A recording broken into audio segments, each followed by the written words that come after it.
करिए सेंटर में। तो चलिए आज के इस वीडियो में जो हम लोग देखने वाले हैं दोस्तों, बिहार पुलिस के लिए ये खास क्लास होगा और इसमें पूरे बायोलॉजी को देखेंगे। ठीक है, ये बोल सकते हैं बायोलॉजी का ये महामैराथन क्लास होगा।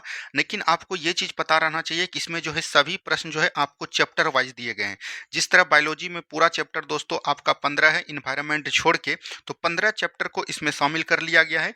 अगर आप एग्जाम में 5 नंबर पक्का करना चाहते हैं तो इस वीडियो को पूरा देखिएगा। इसका पीडीएफ हम आपको टेलीग्राम लिंक पर प्रोवाइड करवा देंगे। ठीक है, तो चलिए बिना देरी का शुरुआत करते हैं। यहाँ पर लिखा गया है चैप्टर वाइज संपूर्ण बायोलॉजी का रिवीजन। अगर बायोलॉजी से 10 सवाल पूछेगा तो 8 सवाल दोस्तों इससे आपका जरूर मिल जाएगा। ठीक है, तो चलिए हम लोग शुरुआत करते हैं और बहुत ही अच्छे तरीके से समझते हुए हम लोग यहाँ पर सभी चीजों को देखेंगे। ठीक है, चलिए पहला क्वेश्चन यहाँ पर है, सेल नाम किस जीव वैज्ञानिक ने सर्वप्रथम दिया? सेल मतलब क्या होता है दोस्तों? सेल इंग्लिश शब्द है, इसका हिंदी अर्थ होता है कोशिका। क्या होता है? कोशिका इसका हिंदी अर्थ होता है। और इसका खोज किसने किया था? तो आपको पता होगा रॉबर्ट हुक के द्वारा इसका खोज किया गया था। और रॉबर्ट हुक ने इनका खोज कब किया था? 1665 ईस्वी में किया था। ठीक है, तो राइट आंसर यहाँ से क्या हो जाएगा? ऑप्शन नंबर सी हो जाएंगे। ठीक है, अगर हम लोग लुवेन हॉक की बात करेंगे तो इन्होंने जो है जीवाणु का खोज किया था। किसका खोज किया था? जीवाणु का खोज किया था। अगर हम लोग ब्राउन की बात करेंगे तो रॉबर्ट ब्राउन ने, याद रखनी है, केंद्रक का खोज किया था। किसका किया था दोस्तों? केंद्रक का खोज किया था। और फ्लेमिंग ने, याद रखनी है, एक व्यक्ति थे अलेक्जेंडर फ्लेमिंग। क्या बोलेंगे? अलेक्जेंडर, याद रखनी है, फ्लेमिंग था। और अलेक्जेंडर फ्लेमिंग ने जो है, याद रखनी है, पेनिसिलिन के टीका की खोज किया था। क्या बोलेंगे? पेनिसिलिन के टीका की खोज किया था। और अगर बोल सकते हैं कि सबसे एंटीबायोटिक टीका कौन था, सबसे पहला जो है एंटीबायोटिक टीका अगर बात करेगा तो वो आपका पेनिसिलिन हो जाएगा। ठीक है, तो ये सभी बात को ध्यान दीजिएगा। चलिए आगे की बात करेंगे। नेक्स्ट क्वेश्चन है, न्यूक्लियस की खोज सर्वप्रथम किसने किया था? अगर हम लोग न्यूक्लियस की बात करेंगे, जिसको हम लोग हिंदी में बोलते हैं केंद्रक, और केंद्रक का खोज किसके द्वारा किया गया था? तो ये रॉबर्ट ब्राउन के द्वारा किया गया था। और ये क्वेश्चन जो है आपका एनसीईआरटी से लिया गया है दोस्तों। 9th और 10th का सभी एनसीईआरटी का प्रश्न इसमें हम शामिल कर दिए हैं। जितने भी प्रश्न थे सभी को उठाकर डायरेक्ट हम दे दिए, ताकि यहीं से आपका प्रश्न पूछा जाएगा और डायरेक्ट आप एग्जाम में बना पाइएगा। ठीक है, चलिए आगे की बात करेगा। नेक्स्ट क्वेश्चन है, डीएनए द्विहेलिक्स प्रारूप को पहली बार किसने प्रस्तावित किया? हम लोग अगर बात करेंगे डीएनए, डीएनए का फुल फॉर्म क्या होता है, आपके एग्जाम में पूछा गया है। तो याद रखनी है डीऑक्सी राइबो न्यूक्लिक एसिड। क्या बोलेंगे? डीऑक्सी राइबो न्यूक्लिक एसिड जो है इसका फुल फॉर्म होता है। तो ये चीज एकदम आपको ध्यान दीजिएगा। ठीक है, डीऑक्सी राइबो न्यूक्लिक एसिड। अगर हम लोग डीएनए की बात करेंगे, ये द्विहेलिक्स प्रारूप पहली बार जो है किसने किया था? वाटसन एवं क्रिक ने किया था। तो ऑप्शन नंबर ए बिल्कुल राइट आंसर आपका हो जाएगा। अगर हम लोग डीएनए की बात करेंगे, संरचना इसका किस तरह से होता है दोस्तों, तो इसका संरचना याद रखनी है, इस तरह से आपका किया जाता है। ठीक है, इस तरह से होता है, इस तरह से जो है इसका संरचना रहता है। अगर हम लोग बात करेंगे इसकी लंबाई की दोस्तों, तो इसका लंबाई होता है 20 एंगस्ट्रम। कितना होता है? 20 एंगस्ट्रम। और इसकी लंबाई की बात करेंगे तो ये आपका होता है 34 एंगस्ट्रम। और ये बात आपका एनसीईआरटी में लिखा गया है। ठीक है, तो इसको एकदम आपको ध्यान दीजिएगा। देखिए, अगर एक होता है आपका डीएनए होता है और एक आपका होता है आरएनए। क्या होता है दोस्तों? आरएनए होता है। डीएनए की बात करेंगे तो डीएनए में कौन कौन होता है? तो याद रखनी है एडेनिन होता है, याद रखनी है गुआनिन होता है। क्या बोलेंगे? गुआनिन होता है। और याद रखनी है थाइमिन होता है। और याद रखनी आपका क्या होता है? साइटोसिन होता है। क्या बोलेंगे? साइटोसिन होता है। लेकिन याद रखनी है वहीं आरएनए में बात करेंगे तो यहाँ में भी 4 होते हैं। लेकिन याद रखनी है थाइमिन की अगर बात करेंगे, थाइमिन के जगह पर क्या होता है? यहाँ पर यूरेसिल होता है। ये आपके बिहार पुलिस 21,391 जो हुआ था वहां पर ये चीज पूछा गया था। तो एकदम ध्यान दीजिए। देखिए दोस्तों, ए बी करके हम निकल सकते हैं, लेकिन अगर प्रश्न पर दोस्तों एक दो शब्द आपको बता देते हैं तो वो जो है लंबे समय तक याद रहता है और वही आप एग्जाम में बना के आ पाते हैं। ए बी सी डी करने का रहता तो आपको हम पीडीएफ देते, आंसर देते, तो आप भी कर सकते थे। लेकिन यहाँ जब आए हैं तो थोड़ा सा चीज जान के जाइए। नेक्स्ट क्वेश्चन है, जीव द्रव जीवन का भौतिक आधार है, यह किसका कथन है? देखिए दोस्तों, जीव द्रव को हम लोग मिला के क्या कहते हैं? प्रोटोप्लाज्म कहते हैं। क्या बोलेंगे? प्रोटोप्लाज्म कहते हैं। और जीव द्रव का खोज किसके द्वारा, प्रोटोप्लाज्म का खोज किसके द्वारा किया गया था? तो याद रखनी है पुरकिंजे के द्वारा। किसके द्वारा? पुरकिंजे के द्वारा जो है इनका खोज किया गया था। और याद रखनी है इसको जो जीवन का भौतिक आधार बोला, ये किसके द्वारा बोला? हेक्सले के द्वारा। तो ऑप्शन नंबर सी बिल्कुल राइट आंसर यहाँ पर से आपका हो जाएगा। ठीक है, चलिए आगे की बात करेंगे। नेक्स्ट क्वेश्चन है, लाइसोसोम कार्य करते हैं। देखिए दोस्तों, लाइसोसोम को हम लोग क्या बोलते हैं? आत्महत्या का थैली बोलते हैं। क्या बोलेंगे? आत्महत्या की थैली बोलते हैं। क्या बोलते हैं? आत्महत्या की थैली। ये याद रखिएगा, हमारे शरीर में जितने भी जीवाणु होते हैं दोस्तों, खाने वक्त जो जाता है वो जीवाणु को मारने का काम करता है। याद रखनी है लाइसोसोम। तो अंतःकोशिकीय पाचन में जो है ये कार्य करते हैं। तो ऑप्शन नंबर सी बिल्कुल राइट आंसर हो जाएंगे। लेकिन आपके बिहार पुलिस एग्जाम में जो है लाइसोसोम का जो है खोज किसके द्वारा किया गया था, ये क्वेश्चन पूछा गया था। तो याद रखनी है ये हो जाएंगे क्रिश्चियन डी डुबे। क्या बोलेंगे? क्रिश्चियन डी डुबे। देखिए कई लड़के क्या करते हैं दोस्तों कि सिर्फ जो है डी डुबे याद करके चल जाते हैं और एग्जाम में इधर दे देता है क्रिश्चियन, कोनो दे देता है पारसी, तब वहां पर कंफ्यूज हो जाएगा। तो पूरा नाम एकदम याद रखनी है क्रिश्चियन डी डुबे। और याद रखनी है आपका जो लाइसोसोम है दोस्तों, लाइसोसोम जो बोल सकते हैं, लाइसोसोम जो रहता है एक कोशिकांग का भी निर्माण करता है और वो कोशिकांग कौन है? याद रखनी है गोल्जी काय। क्या बोलेंगे? गोल्जी काय। और गोल्जी काय का क्या कार्य है? याद रखनी है इसका काल जो है याद रखनी है, बोल सकते हैं यातायात प्रबंधन के रूप में ये कार्य करते हैं। क्या बोलेंगे? यातायात प्रबंधन के रूप में कार्य करते हैं, यानी ट्रांसपोर्टिंग का कोशिका का काम कौन करता है? तो ये गोल्जी काय करता है। और गोल्जी काय का खोज किसके द्वारा किया गया था? तो याद रखनी है केलिमो गोल्जी के द्वारा। किसके द्वारा? केलिमो गोल्जी के द्वारा इसकी खोज की गई थी। ठीक है, चलिए आगे की बात करेगा। नेक्स्ट क्वेश्चन यहाँ पर मिलान करना है, तो मिलान करेंगे निम्नलिखित में से कौन सा विकल्प सही सुमेलित नहीं है, यानी कि गलत है। कोशिका का पावर हाउस माइट्रोकोन्ड्रिया को कहा जाता है, बिल्कुल ठीक है। सबसे बड़ा अंगक हरित लवक है, यहाँ पर हरित लवक लिख लीजिए। ठीक है, आत्महत्या की थैली अभी तुरंत हमने बताया लाइसोसोम। पैलेट कण दोस्तों याद रखनी है, ये स्फेरिसोम को नहीं बोला जाता है, बल्कि किसको बोला जाता है? राइबोसोम को बोला जाता है। किसको बोला जाता है? राइबोसोम को बोला जाता है। ठीक है, ये चीज ध्यान दीजिएगा। आगे की बात करेगा। नेक्स्ट क्वेश्चन है निम्नलिखित में से कौन अर्ध स्वायत्त कोशिकांग है? अगर अर्ध स्वायत्त कोशिकांग की बात करेंगे तो अर्ध स्वायत्त कोशिकांग किसको बोलेंगे दोस्तों?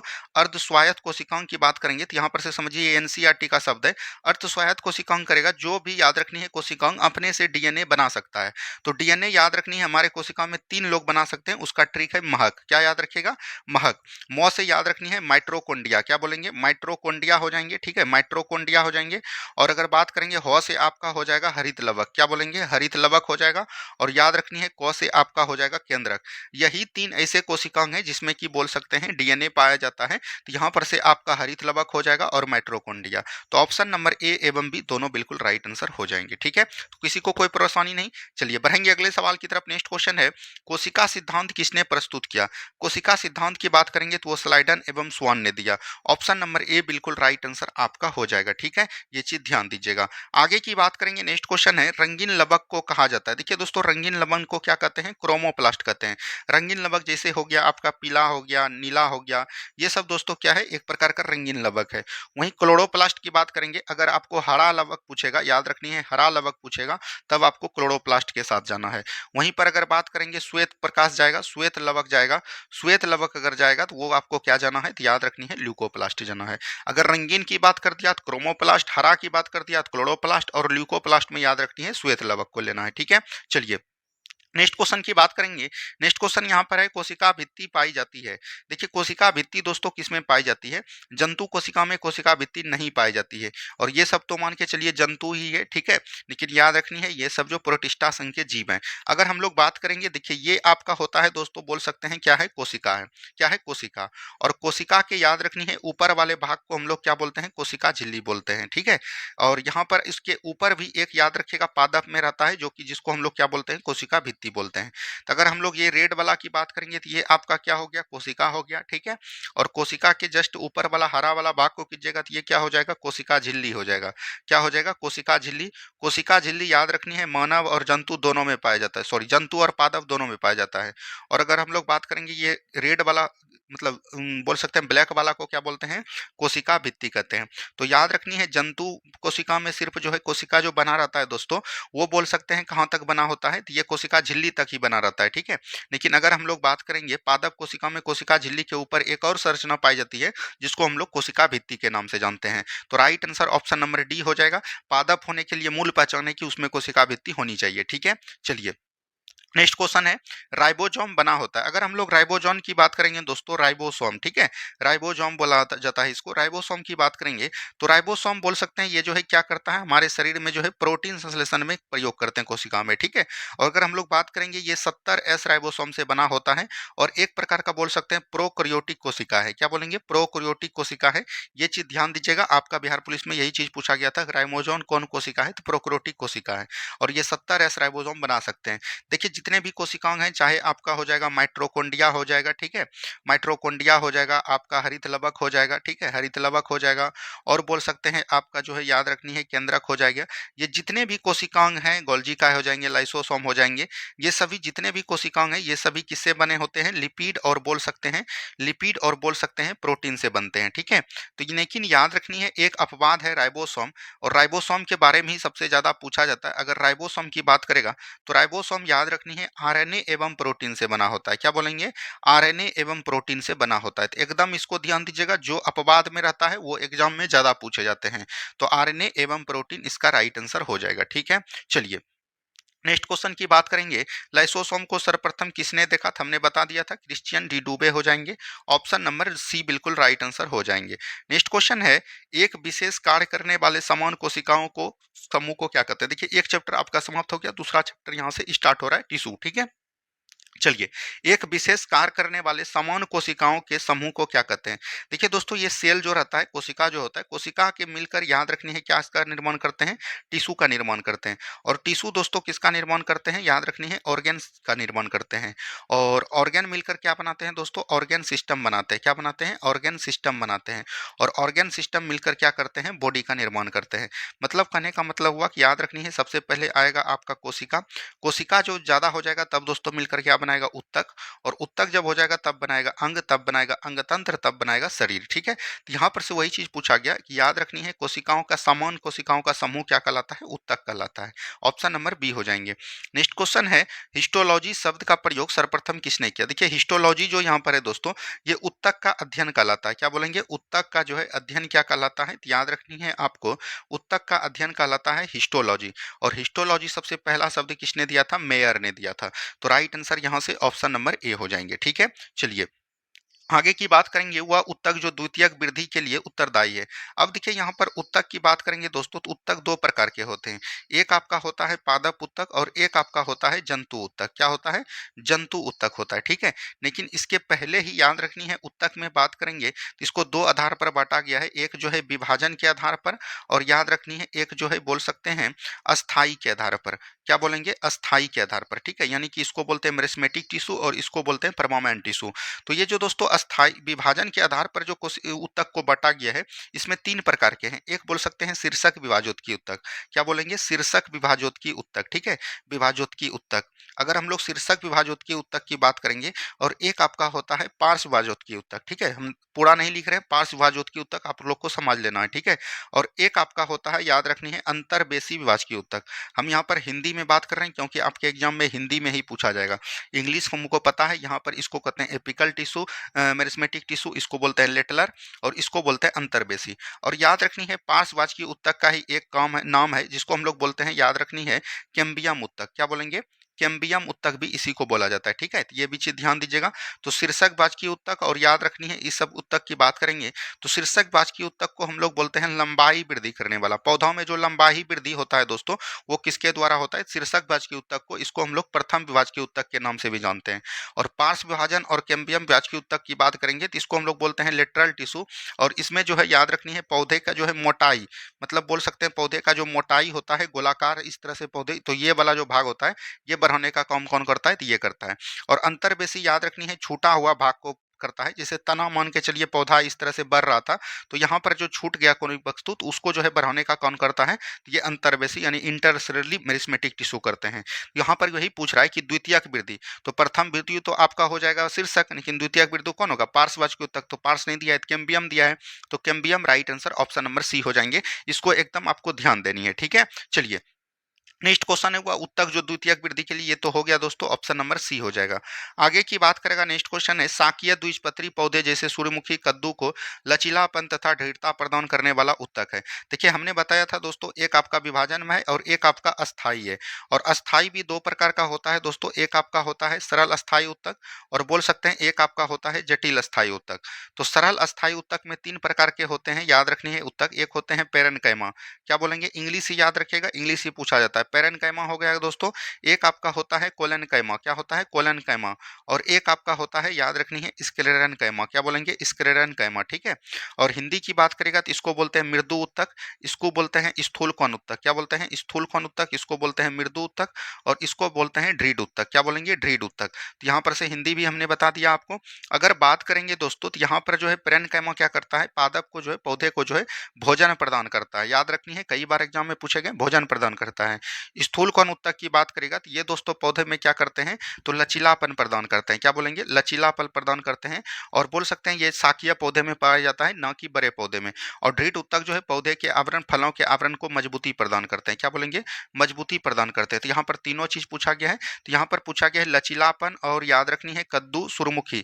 तो लचीलापन कौन करते हैं, स्थूल कौन यानी कोलेनकाइमा। ऑप्शन नंबर सी बिल्कुल राइट आंसर आपका हो जाएगा, इसको भी ध्यान दीजिएगा। चलिए नेक्स्ट क्वेश्चन है, एक वृक्ष की आयु का पता किसके द्वारा लगाया जा सकता है। देखिए ये जो है 21,391 पोस्ट में पूछा गया था, और ये डायरेक्ट एनसीईआरटी से उठाए हैं, तो वार्षिक विलय की गिनती करके, ठीक है। तो ऑप्शन नंबर बी को एकदम आपको ध्यान देनी है, ठीक है। चलिए आगे की बात करेगा, नेक्स्ट क्वेश्चन है, चालनी नलिका तथा सकोशिका पाई जाती है। अगर हम लोग बात करेंगे चालनी नलिका तथा सकोशिका, तो एक जो दोस्तों हमने बताया था अस्थायी उत्तक, और अस्थायी उत्तक में एक बताया हमने सरल अस्थायी उत्तक होते हैं, और एक हमने बताया जटिल अस्थायी उत्तक।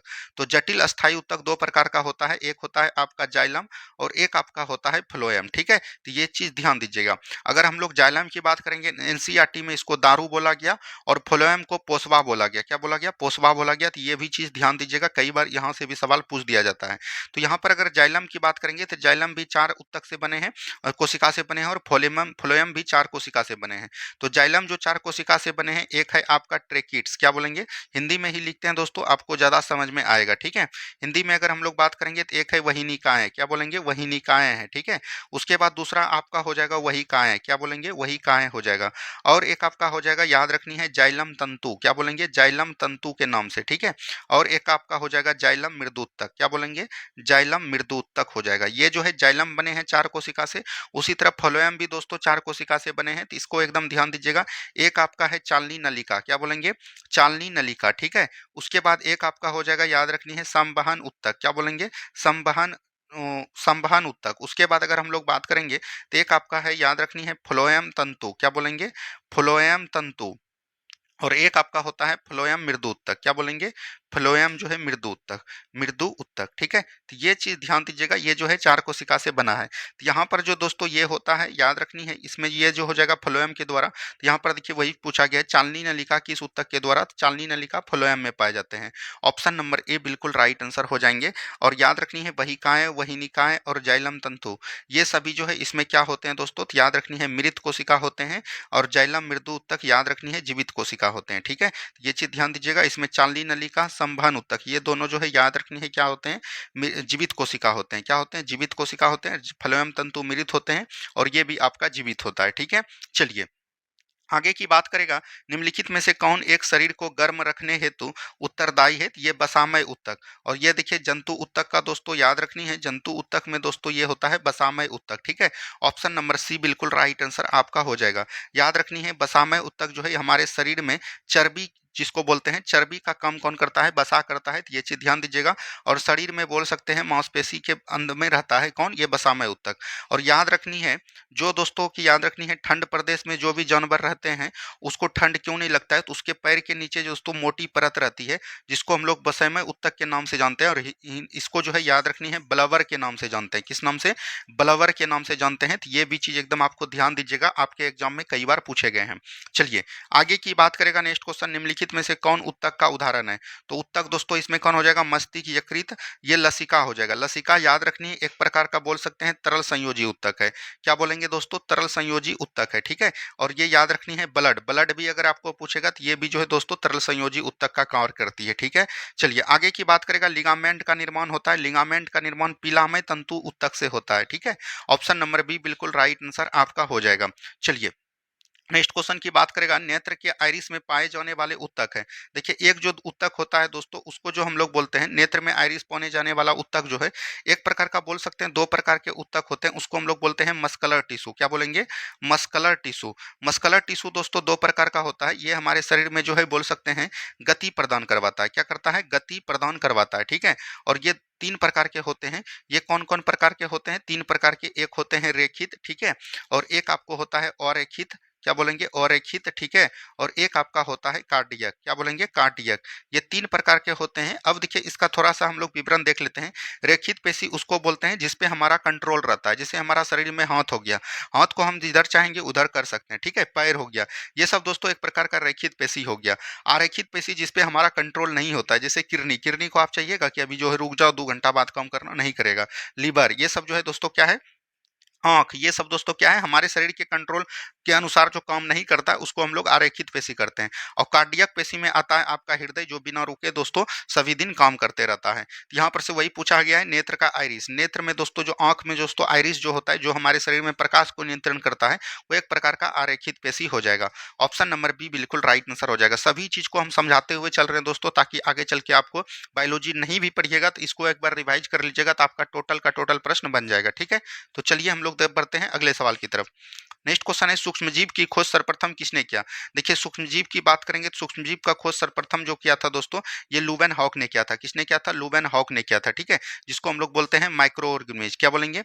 माइक्रो ऑर्गेनिज बोलते हैं, ठीक है, माइक्रो ऑर्गेनिज्म, ठीक है। ये भी चीज ध्यान दीजिएगा। चलिए आगे की बात करेगा। नेक्स्ट क्वेश्चन है, तंबाकू में मोजैक बीमारी वायरस द्वारा होता है, इसका सर्वप्रथम पता किसने लगाया था? तो ये इवानोविस्की के द्वारा लगाया गया था। किसके द्वारा? इवानोविस्की के द्वारा। और याद रखनी है इन्होंने जो दिया था टीएमवी, ठीक है, टोबैको मोजैक वायरस, ठीक है, याद रखनी है टोबैको मोजैक वायरस की खोज भी किया था इन्हीं के द्वारा। याद रखनी है तंबाकू में बोल सकते हैं वायरस की खोज किसके द्वारा किया गया था? इवानोविस्की। और तंबाकू के पौधे से याद रखनी है वायरस को किसने निकाला? स्टेनले स्टील ने निकाला, ठीक है। चलिए सर्वप्रथम रोगी पौधी के वायरस को रवेदार रूप से क्रिस्टाइल रूप से प्राप्त करने वाला वैज्ञानिक कौन था? वही जो अभी हमने पूछा, पौधे से जो बाहर निकाला वो स्टेनलेन स्टील ने निकाला। नेक्स्ट क्वेश्चन देखिए, वायरस में श्वसन नहीं होता है? तो बिल्कुल नहीं होता है, इसीलिए इसको निर्जीव की गिनती में रखते हैं। और वायरस केवल जीवित कोशिका में ही जनन कर सकता है, इसीलिए इसको हम लोग सजीव के दृष्टि से देखते हैं। तो याद रखनी है वायरस न तो निर्जीव है ना ही सजीव है। और कहा जाए तो वायरस सजीव भी है और निर्जीव का बोल सकते हैं ये मानव, और बोल सकते हैं थी का क्या हो जाएगा? योजक करी हो जाएगा। क्या हो जाएगा? योजक करी हो जाएगा, ठीक है। तो यहाँ पर से एक एवं दो दोनों आपका सही हो जाएगा। वायरस को निर्जीव के श्रेणी में भी रखा गया है और सजीव के श्रेणी में रखा गया है। निर्जीव के श्रेणी में क्यों रखा गया है? क्योंकि उसमें शोषण नहीं होता है। और उसको सजीव के श्रेणी में इसलिए रखा गया है कि वो जो है अपने से जैसा जो है बच्चे उत्पन्न करते हैं। तो ये चीज ध्यान दीजिएगा, ठीक है। चलिए नेक्स्ट क्वेश्चन है, HIV human immuno deficiency virus द्वारा होने वाला रोग है एड्स। अगर हम लोग बात करेंगे एड्स, एड्स दोस्तों भारत में सबसे पहले कब हुआ था? तो 1986 ईस्वी में हुआ था, चेन्नई में हुआ था, ठीक है। और याद रखनी है 1990 ईस्वी में जो है याद रखनी है पूरा फैल गया था, इसीलिए 1992 ईस्वी में नई दिल्ली में जो है इसको कंट्रोल करने के लिए इसका स्थापना किया गया था। एड्स का फुल फॉर्म की बात करेंगे तो याद रखें इसका होता है एक्वायर्ड इम्यूनो, बोल सकते हैं एक्वायर्ड इम्यूनो, ठीक है, डिफिशियंसी सिंड्रोम, डिफिशियंसी याद रखनी है, डिफिशियंसी सिंड्रोम हो जाएगा, ठीक है। तो ये भी चीज को ध्यान दीजिएगा। अच्छा एड्स दिवस हम लोग कब मनाते हैं दोस्तों? 1 दिसंबर को मनाते हैं। कब मनाते हैं? 1 दिसंबर को मनाते हैं। ऑप्शन नंबर ए हो जाएगा, सी हो जाएगा। नेक्स्ट क्वेश्चन है, निम्नलिखित में से कौन सा वायरस से फैलने वाली बीमारी है जिसका वाहक मादा एडीज एजिप्टी मच्छर है? मादा एडीज एजिप्टी मच्छर, इसी को हम लोग क्या बोलते हैं? टाइगर मच्छर के नाम से जानते हैं। और इसके द्वारा डेंगू, चिकनगुनिया, पित्त ज्वर, इनमें से सभी हो जाएगा, ठीक है। चलिए बढ़ेंगे हम लोग अगले सवाल की तरफ। नेक्स्ट क्वेश्चन को ध्यान से देखिए, विषाणु वृद्धि कर सकता है? विषाणु दोस्तों वृद्धि कहाँ करेगा? केवल जीवित कोशिका में। तो ऑप्शन नंबर ए बिल्कुल राइट आंसर आपका हो जाएगा, ठीक है। चलिए नेक्स्ट क्वेश्चन है, स्वाइन फ्लू विषाणु को निम्नलिखित में से निरूपित किया। देखिए स्वाइन फ्लू की बात करेंगे दोस्तों तो एक होता है दोस्तों फ्लू बीमारी, ठीक है। फ्लू बीमारी की बात करेगा तो ये किस वायरस के द्वारा होता है? तो मिक्सो वायरस के द्वारा होता है, ठीक है। और मिक्सो वायरस के द्वारा जो होता है याद रखनी है ये दो प्रकार का होता है, एक आपका होता है स्वाइन फ्लू और एक आपका होता है बर्ड फ्लू, ठीक है। बर्ड फ्लू होता है, बर्ड फ्लू होता है। तो स्वाइन फ्लू की बात करेगा तो ये होता है H1N1 और बर्ड फ्लू की बात करेगा तो ये होता है H5N1। ये वेरिएंट है, जिस तरह कोशिका का वेरिएंट आया था, यहाँ पर स्वाइन फ्लू की बात करेगा तो H1N1 हो जाएगा, ठीक है। चलिए नेक्स्ट क्वेश्चन है निम्नलिखित में से कौन विषाणु जनित बीमारी है। विषाणु जनित बीमारी दोस्तों खसरा, चेचक और बोल सकते हैं छोटी माता, ये सभी हो जाएगा। खसरा दोस्तों बोल सकते हैं मोरबिली वायरस के द्वारा होता है या रूबिली वायरस के द्वारा बोल सकते हैं। चेचक की बात करेंगे तो वेरियोला वायरस के द्वारा होता है। क्या होता है? वेरियोला वायरस के द्वारा होता है। छोटी माता जिसको हम लोग चिकन पॉक्स के नाम से जानते हैं, और ये याद रखनी है वेरिसेला जोस्टर वायरस के द्वारा होता है। ठीक है, तो ये सभी बातों को ध्यान दीजिएगा। आगे की बात करेगा नेक्स्ट क्वेश्चन, हाइड्रोफोबिया रोग उत्पन्न होता है, ये विषाणु जनित रोग है और बोल सकते हैं इसका टीका क्या है? रेबीज का टीका है। ठीक है, कुत्ते के काटने से याद रखनी है रेबडो वायरस के द्वारा ये रोग होता है। ठीक है, और इसमें जो है क्या होता है, आदमी को पानी से डर लगने लगता है और आंख से डर लगने लगता है। चलिए आगे की बात करेंगे कि सूक्ष्म जीव के द्वारा हेपेटाइटिस बी बीमारी होती है। हेपेटाइटिस बी याद रखनी है विषाणु जनित रोग है और हेपेटाइटिस ए और बी जो है भारत में पाया जाता है, लेकिन इसका वेरिएंट सी, डी, ई, एफ, जी तक है। ठीक है, तो ये भी चीज को ध्यान दीजिएगा। चलिए नेक्स्ट क्वेश्चन है फिजियोथेरेपी द्वारा इनमें से किस रोग की तीव्रता को कुछ कम कर दिया जाता है? पोलियो को। और याद रखनी है पोलियो का टीका का खोज किसके द्वारा किया गया था? तो जॉन सॉल के द्वारा। लेकिन याद रखनी है पोलियो का टीका सिर्फ विकसित देशों में ही किया गया है। ठीक है, तो ये चीज ध्यान दीजिएगा। ऑप्शन नंबर यहाँ से बी बिल्कुल राइट आंसर हो जाएगा। नेक्स्ट क्वेश्चन है निम्नलिखित रोगों में कौन टाइगर मच्छर द्वारा संचारित नहीं होता है? टाइगर मच्छर उसी को जिसको मादा एडिज मच्छर के नाम से जानते हैं। तो ये जापानी एन्सेफेलाइटिस जो है कोलेक्स मच्छर के द्वारा होता है। किसके द्वारा दोस्तों? कुलेक्स मच्छर के द्वारा होता है, न कि मादा एडिप्स मच्छर के द्वारा। तो यही नहीं होगा, तो ऑप्शन नंबर डी को ध्यान दीजिएगा। आगे की बात करेंगे नेक्स्ट क्वेश्चन, निम्नलिखित में से कौन विकल्प सही नहीं है? रूबिएला वायरस खसरा होता है, बिल्कुल ठीक। वेरियोला वायरस चेचक के द्वारा, वेरिसेला वायरस छोटी माता के द्वारा, मिक्सो वायरस प्लेग द्वारा। प्लेग तो दोस्तों जीवाणु के द्वारा जीवाणु जनित रोग है, लेकिन यहाँ पर मिक्सो वायरस के बाद हमने बताया था आपको खसरा रोग, सॉरी खसरा नहीं दोस्तों, मिक्सो वायरस के द्वारा हमने अभी तुरंत आपको बताया इन्फ्लुएंजा रोग। क्या बोलेंगे? इन्फ्लुएंजा रोग। ठीक है, ये किसके द्वारा होता है? तो मिक्सो वायरस के द्वारा यहाँ पर की जाती है। चलिए नेक्स्ट क्वेश्चन यहाँ पर दिया गया है, डेंगू बुखार में मानव शरीर में किसकी कमी हो जाती है? तो प्लेटलेट्स की कमी हो जाती है। हमारे शरीर में प्लेटलेट्स दोस्तों कितना होता है? 1.5 से लेके 3 लाख तक संख्या रहनी चाहिए। ठीक है, तो ये भी चीज को ध्यान दीजिएगा। आगे की बात करेगा नेक्स्ट क्वेश्चन है निम्नलिखित में से कौन सा राइबोसोम जीवाणु में पाए जाते हैं? तो राइबोसोम में हमने बताया 70 एस रिबोनोसोम पाए जाते हैं। ठीक है, तो ऑप्शन नंबर ए बिल्कुल राइट आंसर हो जाएगा। और 70 एस रिबोनोसोम जो बनते हैं दोस्तों, वो 40 एस और प्लस बोल सकते हैं 30 एस, इसको जोड़िएगा तो ये अलग हो जाएगा। लेकिन दोस्तों इसका जो बनता है दोस्तों इसी तरह से बनता है, ये चीज ध्यान दीजिएगा। ठीक है, सॉरी 50 और बोल सकते हैं कितना 30 से बनता है। चलिए नेक्स्ट क्वेश्चन है जीवाणु को पौधे माना जाता है। हमने बताया पौधे होने के लिए क्या होना चाहिए? बहुकोशिकीय होना चाहिए, कोशिका भित्ति होना चाहिए। तो इसमें कठोर कोशिका भित्ति होती है, इसीलिए इसको क्या बोला गया? पौधे की श्रेणी में रखा गया है। ठीक है, चलिए आगे की बात करेगा, जीवाणु को कोमा के आकार के होते हैं, क्या कहलाते हैं? देखिए दोस्तों जीवाणु कई प्रकार के होते हैं, जैसे कोमा का आकार का, क्षार का आकार का, सर्पिलाकार का आकार का, इस तरह के होते हैं। तो जो दोस्तों कोमा का आकार का होता है इसको हम लोग बोलते हैं वाइब्रो। ठीक है, अगर हम लोग बात करेंगे कोकस, कोकस या याद रखनी है कोकई, ये दोनों बोला जाता है। इसको दोस्तों गोल जीवाणु जीवाणु होता है उसको हम लोग बोलते हैं कोकस के आकार का। बेसिल्स जीवाणु याद रखनी है छर के आकार का जो होता है उसको हम लोग बोलते हैं बेसिल्स। ठीक है, ये चीज ध्यान देनी है। आगे की बात करेगा जीवाणु कोशिका में अभाव होता है। जीवाणु कोशिका में केंद्रक, केंद्रक झिल्ली, केंद्रिका, यानी केंद्रक के सभी खंडों का इसमें क्या होता है? अभाव होता है। तो ऑप्शन नंबर डी यहाँ पर बिल्कुल एकदम ध्यान दीजिएगा। चलिए नेक्स्ट क्वेश्चन है निम्नलिखित में से कौन सी जीव पीपीएलओ होता है? पीपी कहलाने वाला सबसे छोटा जीवाणु हो जाएगा माइकोप्लाज्म। क्या हो जाएगा दोस्तों? माइकोप्लाज्म हो जाएंगे। आगे की बात करेगा नेक्स्ट क्वेश्चन, चाय की पत्तियों पर जीवाणु की क्रिया से विशेष सुगंध को उत्पन्न किया जाता है। तो ये क्यूरिंग के द्वारा, क्यूरिंग जीवाणु है एक प्रकार का, इसी के द्वारा चाय में सुगंध आता है। और याद रखनी है किण्वन तो दोस्तों ईस्ट में पाया जाता है। ठीक है, और राइपेनिंग अगर बात करेगा, पनीर में जो सुगंध होता है वो राइपेनिंग जीवाणु के द्वारा। टेनिंग याद रखनी है, चमड़ा में जो सुगंध आता है दोस्तों वो किसके द्वारा? तो याद रखनी है वो टेनिंग जीवाणु के द्वारा। आगे की बात करेगा नेक्स्ट क्वेश्चन, निम्नलिखित में से कौन सा टीका 1.5 महीना, 2.5 महीना और 3 महीना में दिया जाता है? तो 1.5 महीना में दोस्तों क्या दिया जाता है? डीपीटी। ठीक है, और अगर हम लोग 2.5 महीना की बात करेंगे तो ये हेपेटाइटिस बी का टीका दिया जाता है। और 3.5 महीना की बात करेंगे, 3.5 महीना में पोलियो का टीका दिया जाता है। आप लोग को पता होगा गाँव के क्षेत्र में से अगर आते होंगे तो डीपीटी, हेपेटाइटिस बी और पोलियो हो जाएगा। ठीक है, 1.5 महीना, 2.5 महीना, 3.5 महीना। ठीक है, चलिए नेक्स्ट क्वेश्चन है युगलिना का प्रचलन अंग क्या है? युगलिना दोस्तों याद रखनी है प्रोटिस्टा संघ के जीव है। ठीक है, प्रोटिस्टा संघ के जीव है, आगे हम बताएंगे प्रोटिस्टा संघ में कौन कौन आते हैं। तो युगलिना का अगर हम लोग प्रचलन अंग की बात करेंगे तो ये होगा जाएगा फ्लैजिला। क्या हो जाएगा दोस्तों? फ्लैजिला। पैरामीशियम का क्या हो जाएगा दोस्तों? याद रखनी है पैरामीशियम का अगर हम लोग प्रचलन अंग की बात करेंगे तो वो हो जाएगा सिलिया। और याद रखनी है अमीबा का अगर प्रचलन अंग की बात करेंगे तो ये आपका हो जाएगा कूटपाद। ठीक है, चलिए नेक्स्ट क्वेश्चन है, मलेरिया में प्रभावित होने वाला अंग कौन है? तो मलेरिया में अंग प्रभावित होने वाला होता है दोस्तों आपका प्लीहा। क्या होता है? प्लीहा। लेकिन यहाँ पर फेफड़ा के साथ आप जा सकते हैं, तो ऑप्शन नंबर ए को एकदम आपको ध्यान दीजिएगा, ठीक है। मलेरिया जो है याद रखनी है प्रोटोजोआ जनित बीमारी है दोस्तों, बोल सकते हैं प्रोटोजोआ जनित बीमारी है। और याद रखनी है इसमें दो प्रकार के बाधक होते हैं। प्रथम माधक आपका जो है, प्रथम माध्यम आपका क्या होता है? मानव। और द्वितीय में आपका क्या होता है दोस्तों? तो याद रखनी है ये बोल सकते हैं मच्छर होता है।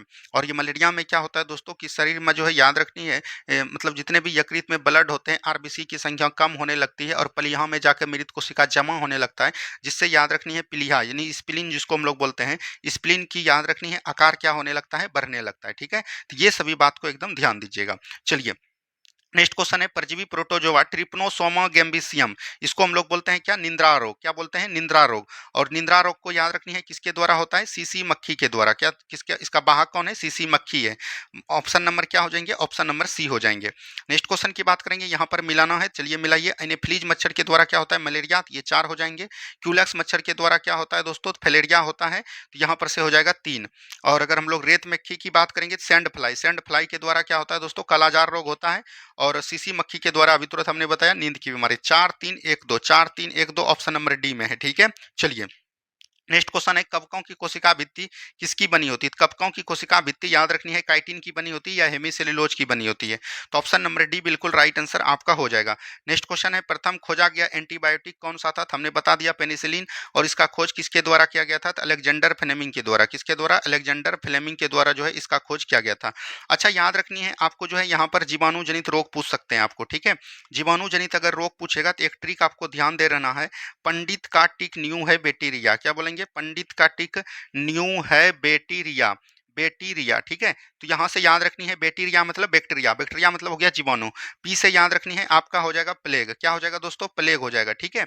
अगर हम लोग डी से बात करेंगे तब हो जाएगा आपका डिप्थीरिया। क्या हो जाएगा? डिप्थीरिया हो जाएगा। तो से हो जाएगा तपेदिक। क्या हो जाएगा दोस्तों? तपेदिक। का से मतलब हो जाएगा काला खांसी। क्या बोलेंगे? काली खांसी, ठीक है। अगर टी से बात करेगा, टी से आपका हो जाएगा टिटनस। क्या बोलेंगे? टिटनस हो जाएगा। और इसी से याद रखनी है टाइफाइड। क्या बोलेंगे? टाइफाइड को भी ध्यान दीजिएगा। न्यू से आपका हो जाएगा न्यूमोनिया। क्या बोलेंगे? निमोनिया, ठीक है। ह से हो जाएगा आपका हैजा लेजा, हैजा लेजा, ठीक है। तो ये चीज एकदम ध्यान दीजिएगा, जीवाणु का रोग अब से नहीं छूटेगा। चलिए आगे की बात करेंगे। नेक्स्ट क्वेश्चन है, निम्नलिखित में से किन्हें वर्गीकी के जनक? देखिए अब दोस्तों आपका जो है चौथा चैप्टर स्टार्ट हो गया है। पहला दूसरा तीसरा चैप्टर हमने समाप्त कर दिया। अगर हम लोग बात करेंगे निम्नलिखित में से किन्हें वर्गीकी के जनक कहा जाता है? वर्गीकी का जनक अगर हम लोग बात करेंगे तो वर्गीकी का जनक हो जाएगा आपका केरोलस लिनियस। क्या बोलेंगे? केरोलस लिनियस हो जाएंगे। क्या हो जाएंगे दोस्तों? केरोलस लिनियस हो जाएंगे, ठीक है। और केरोलस लिनियस ने याद रखनी है द्विनाम पद्धति का जनक दिया। क्या बोलेंगे?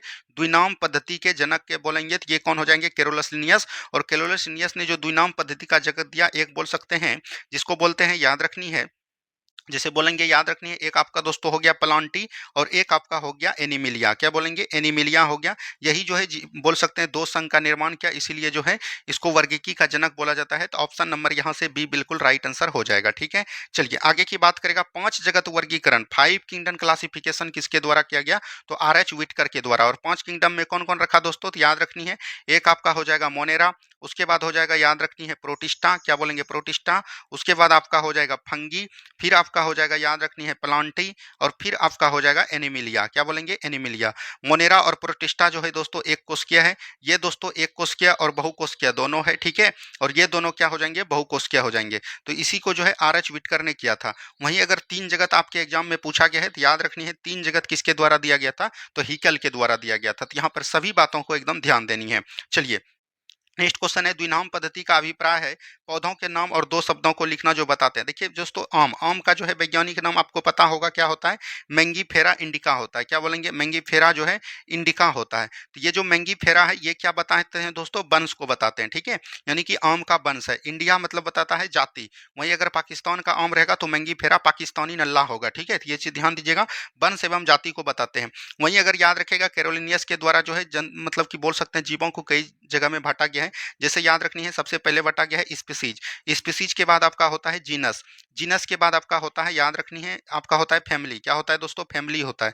फैमिली के बाद आपका होता है ऑर्डर, ऑर्डर के बाद आपका होता है क्लास। क्या बोलेंगे? क्लास। क्लास के बाद आपका होता है डिवीजन या इसी को बोलते हैं फाइलम, ठीक है। और उसके बाद आपका क्या होता है? किंगडम होता है। क्या होता है? किंगडम होता है। तो यहाँ तक एकदम याद रखनी है। इसको बोलते हैं हम लोग जाति, इसको बोलते हैं वंश, ठीक है, और इसको बोलते हैं कुल, और ऑर्डर को बोलते हैं गण, ठीक है, क्लास को बोलते हैं वर्ग, और याद रखनी है डिवीजन या फाइलम इसका होता है किंगडम, मतलब होता है किंगडम। तो ये जो है याद रखनी है, इसी के आधार को हम लोग क्या बोलते हैं? टेक्सोनॉमी।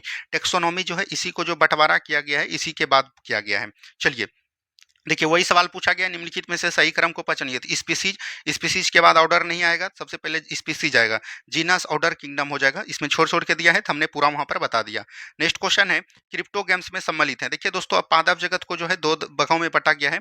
एक दोस्तों आपको बोल सकते हैं, यहाँ पर हम दोनों भागों को लिख रहे हैं। एक आपका होता है क्रिप्टो गेम्स, क्या बोलेंगे? Crypto games. और एक आपका होता है फेंड्रो गेम्स, क्या बोलेंगे? फेंड्रो गेम्स होता है। तो क्रिप्टो गेम्स जिसको हम लोग बोलते हैं अपुष्पी पादप, क्या बोलेंगे? अपुष्पी पादप।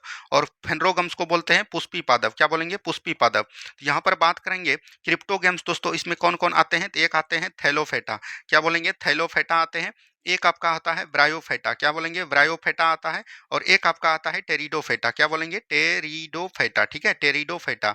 ये चीज ध्यान दीजिएगा। और इसमें आपका कौन कौन आता है? तो याद रखनी है, इसमें आएगा एंजियोस्पर्म, क्या बोलेंगे? एंजियोस्पर्म। और आएगा, याद रखनी है, जिम्नोस्पर्म। क्या आएगा? जिम्नोस्पर्म। तो ये दोनों बातों को ध्यान दीजिएगा। तो थैलोफेटा, ट्रेडोफेटा, ब्रायोफेटा, ये सभी जो है क्रिप्टो गेम्स में आते हैं। तो ऑप्शन नंबर डी हो जाएंगे। चलिए, शैवालों के अध्ययन को क्या कहलाता है? फाइकोलॉजी कहलाता है। और कवकों का अध्ययन माइकोलॉजी कहलाता है। आगे की बात करेगा, नेक्स्ट क्वेश्चन देखिए, यहाँ पर शैवाल दिया गया है कितने प्रकार के होते हैं? तो शैवाल आपको पता है 3 प्रकार के होते हैं दोस्तों। एक होते हैं लाल शैवाल, एक होते हैं आपको भूरा शैवाल, और एक आपका होता है हरा शैवाल। लाल शैवाल को बोलते हैं, याद रखनी है, रेडोफाइसी। भूरा शैवाल को बोलते हैं फियोफाइसी, ठीक है, और हरा शैवाल को बोलते हैं क्लोरोफाइसी। क्या बोलते हैं? क्लोरोफाइसी के नाम से जानते हैं। तो लाल शैवाल, भूरा शैवाल, हरा शैवाल, क्लोरोफाइसी, फियोफाइसी और रेडोफाइसी, यहाँ पर सभी सम्मिलित हैं। आगे की बात करेगा, शैवाल को विभिन्न जातियों के किस प्रकार का प्रजनन होता है? तो अलैंगिक प्रजनन होता है, ठीक है, तो ये चीज ध्यान दीजिएगा। आगे की बात करेगा, निम्नलिखित में से कौन सा एक हरा शैवाल नहीं है? यानी कि हरा शैवाल, कोलेरा, स्पाइगेरा, आलवा, याद रखनी है, आलवा, ये सब दोस्तों, काड़ा, ये सब जो है क्या हो जाएंगे? हरा शैवाल हो जाएंगे। लेमिनेरिया, याद रखनी है, एक प्रकार का भूरा शैवाल हो जाएगा। क्या हो जाएगा दोस्तों? भूरा शैवाल हो जाएगा, ठीक है। और याद रखनी है, ये हो जाएंगे सिफुगियस, क्या बोलेंगे? सिफुगियस जो है, याद रखनी है, ये जो है दोस्तों क्या है? एक प्रकार का बोल सकते हैं आपका जो है भूरा शैवाल है। और याद रखनी है फ्यूकस, क्या बोलेंगे? फ्यूकस। ये तीनों जो है आपका क्या है? भूरा शैवाल है। चलिए, पैरों की छाल पर उगने वाले लाइकन को क्या कहते हैं? पैरों की छाल पर उगने वाले को कराटिकोल्स। बिहार पुलिस में पूछ दिया है, आगे पूछे जाएगा। और याद रखनी है, चट्टान पर उगने वाले लाइकन को क्या कहते हैं? तो उसको हम लोग बोलते हैं सेक्सीकोल्स। क्या बोलते हैं? सेक्सीकोल्स बोलते हैं। लाइकॉन अगर बात करेगा तो लाइकॉन दोस्तों याद रखनी है, वायु प्रदूषण का सूचक कहलाता है। क्या कहलाता है? वायु प्रदूषण का दोस्तों सूचक कौन कहलाता है? तो वो आपका लाइकन कहलाता है। तो इसको भी ध्यान दीजिएगा। आगे की बात करेगा, नेक्स्ट क्वेश्चन, लिटमस किससे निकाला जाता है? तो ये लाइकन से निकाला जाता है, ठीक है। तो ऑप्शन नंबर बी। और याद रखनी है, ये अगर हम लोग बात करेंगे तो रोसेला लिटमस से तैयार किया जाता है। क्या बोलेंगे? रोसेला लाइकन से जो है किसका किया जाता है? लिटमस पत्र का तैयार किया जाता है। तो ये भी चीज ध्यान दीजिएगा।